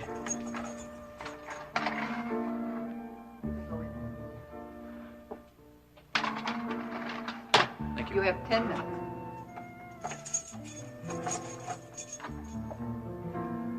Stryker? I just saw Stryker in the hall. Did you talk to him today? Yeah, he came by earlier. Paige, the arraignment is in about 3 hours. I know, he told me. Please, don't worry. I'm not really. Just a little nervous. Don't be. Because everything is going to be fine. It's all going to work out. You really think so? I know so. I hope you're right. Listen, Paige, I promised you I was going to get you out of here, and I'm going to do that. I love it when you smile. I guess there hasn't been a lot to smile about lately, has there? That's all going to change very soon. I suppose Iris is very upset about this. What a scandal. Daughter-in-law arrested for murder. Look, what Mom thinks doesn't matter, Paige. She can feel the way she wants to. I could care less. What's important to me right now is you. You are the most important thing in my life right now. What's wrong? I just don't deserve you, that's all. Paige, I'm the one who doesn't deserve you. No. No, I mean it, Paige. I just hope that sooner or later you can forgive me for everything I've made you go through. Forgive you? Oh, Dennis, you're the only thing that I'm holding on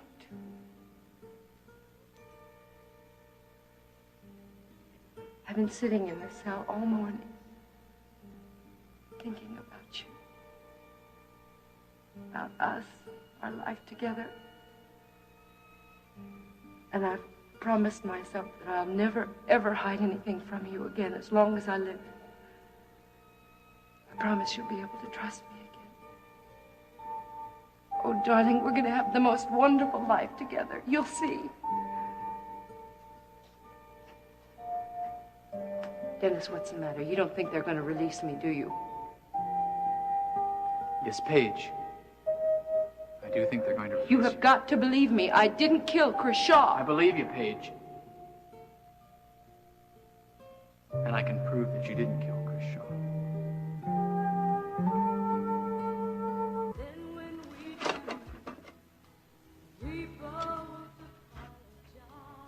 Oh, Courtney. Hi, honey. Hi, Maggie. How are you? Fine. Starving.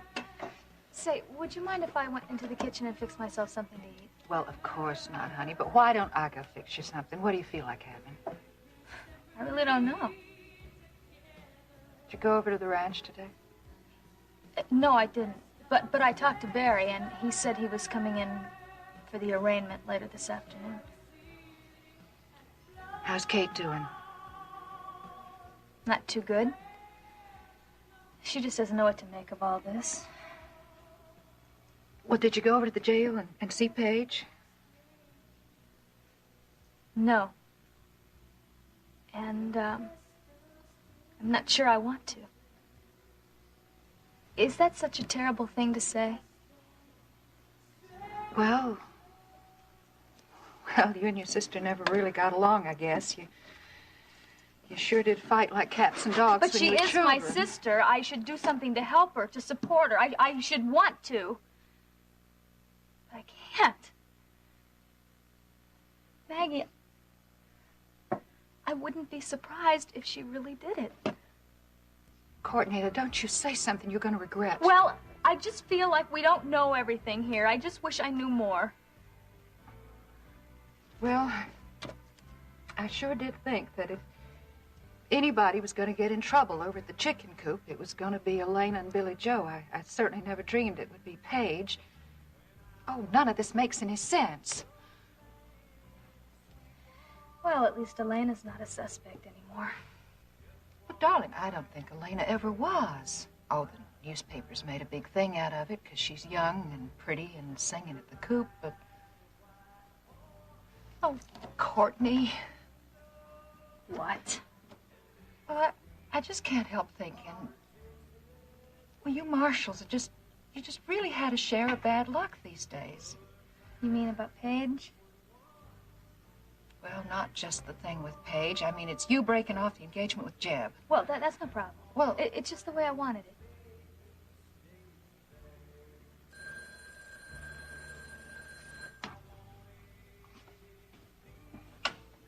Maggie's. Maggie? Yeah, it's me, Billy Joe. Look, Maggie, do you know what hospital Nita went to? I'm here, and they say, Yeah, they say she isn't even here. Billy Joe, listen, now, where are you and what are you talking about? Because you are not making any sense. Have her baby, right? That's what she did. She went to the hospital, and I called every single one, but nobody knows where she is. You know that girl is not due to have her baby for another 2 months. Now, what are you talking about? I know all about that, Maggie. But some doctor called me up with a trailer and said to hurry up over because she's going to have it. She's going to have the baby. Now, I don't know. It's been some time, almost 2 hours now, and I can't find her. Do you know where she went? Well, no, I haven't heard a thing. But what time was she supposed to be at work? Well, I mean, she was due here about 15 minutes ago, but I am worried because she told me yesterday she was going to go shopping for the baby. Well, look, I guess I'll have to keep on looking. Bye. Wait, Billy Joe! What was that all about? Well, I think Billy Joe Wright has lost his mind, is what I think. What's he done now? Well, do you know he said that Nita is somewhere in the hospital having her baby? Well, that's ridiculous. If anything went wrong, she would have come. Maggie, I'm sorry I'm late. Nita. I really am. I'm so sorry, Maggie. The traffic. Well, it was just terrible. There was just nothing I could do about it. Let me just put these down. And then Listen, you never mind about all that, honey. Wait. I want you to sit down right here because I have got something to tell you. Oh, what? What? I just this minute got off the phone with Billy Joe, and he said that you were in the hospital having the baby. What? And that he didn't know what hospital you were in, and he was running around trying to find you. I don't know. I don't know what on earth he's talking about. I just talked to him just this morning. Well, he knows I'm fine. Besides, I told him if I need him, I'm going to call him at the coop or at the trailer. Well, he thinks that you are in a delivery room somewhere, and I mean, he sounded real crazy on the phone. Did he say where he was calling from? Oh, that boy didn't even tell me where he was. I don't know where. I can't imagine why on earth he would think I was having my baby. Well, he said a doctor called him and told him you'd gone to the hospital. Courtney's my doctor. Well, whole thing's a mystery to me. Courtney, could you call Gulf Coast Hospital and see if he's there? He might have thought I'd gone there. Of course, I'll do it right away. So, how's your family taking your sudden success? I don't really think they know what to make of it yet. They must be pretty proud of you. My brother Ricky is pretty good about it, but Max, you know. Is Ricky the guy I met the other day at the coop? Yeah, he's the one. You real close to your family? Not really, not as close as I'd like. Yeah. I guess that's the way it is with most people in this world. Yeah, I guess. Are you aware of the fact that that's the third time you've wiped off the sink?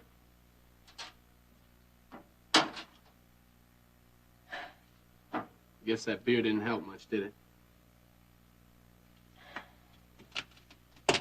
No, not a lot. I'm just a little worried about Billy Joe, that's all. And I'm worried about Nita, too. I just hope Nita... I'm telling you, sweetheart, this is what you need.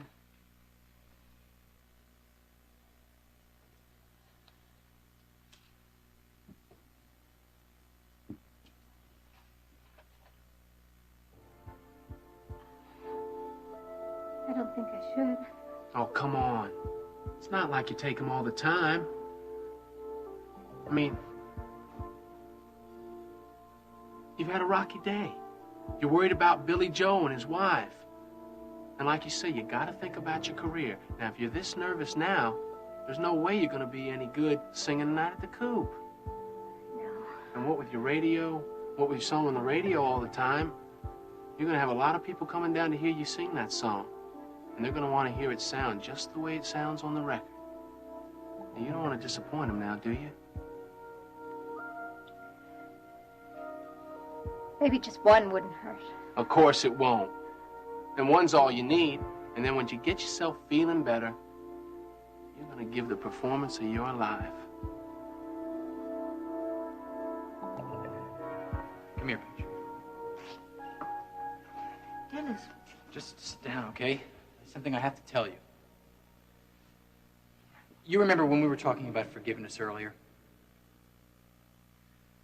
Well, I'm afraid I've done something that you may not be able to forgive me for. Dennis, please. You remember when you called me the day after Chris was killed? Yes. Well, you remember how I hung up on you when you asked me that question? Well, the reason I didn't answer the question was because I couldn't answer the question, Paige. No. I could answer the question. The truth is, Paige, I wasn't sure I wanted you to hear what I had to say. Darling, what are you talking about? Paige, I'm trying to tell you that you didn't kill Chris Shaw because he was already dead when you got there.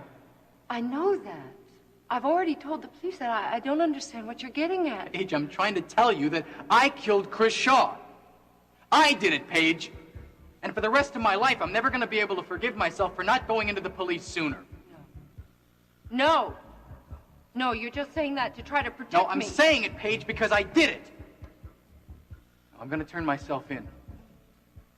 I wanted to tell you first. No. Yes, Paige. No, you Paige, mustn't. I have to. No, you would be making a terrible mistake. I've already made a terrible mistake, Paige, and it's time to make up for that mistake. Darling, can't you see it's not, doesn't matter? Yes, it does matter, Paige. That's all that matters now. I can't let you go to jail for a crime that you did not commit. But I won't, Dennis. I'm innocent. I didn't kill Chris. They won't send me to There's prison. no way of being certain Darling, of that, Paige. please. The only thing that can be done now is if I turn myself in. No, wait, Dennis. Please wait. That's all I'm asking until Paige, after I have the hearing. already waited too long. Listen to me. You have got to listen to me. If they set me free today, we will have nothing to worry about. But if you turn yourself in, everything will be over for us.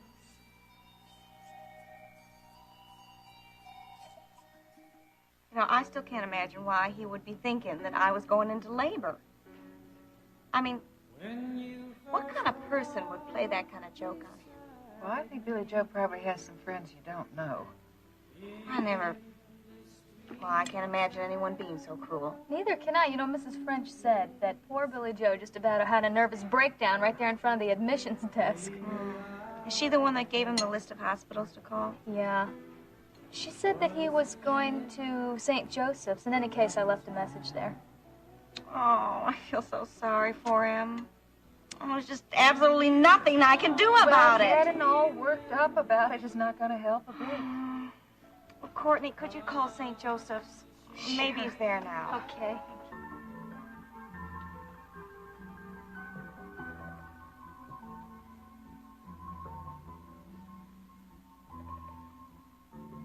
Elena? Honey, can you hear me? That's right, honey. You sleep. Just sleep and dream. These dreams you'll never forget. What's taking so long, Dad? Dennis, I know it's hard, but try to stay calm. It shouldn't be long now. Did Stryker give you any idea what's going on in there? Well, I think a great deal depends on the judge. Stryker's going to move that the charges be dropped altogether. On what grounds? Well, I'm not sure. Dad, Paige was in Chris's office the night of the murder. Yes, but she claims that Chris was already dead. Well, I can prove that. Yes. What did Paige say when you told her that? She told me to wait till after the hearing. Well, that was very wise of her. Dad, I don't know how long I can take this. Paige is being tried for a murder that I committed. Now, Dennis, you do not know that for a fact.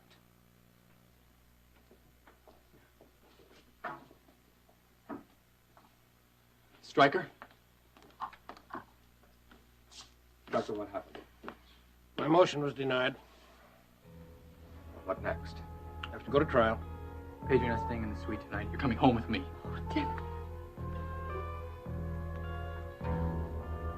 Dennis, I'm afraid that's not possible. Why?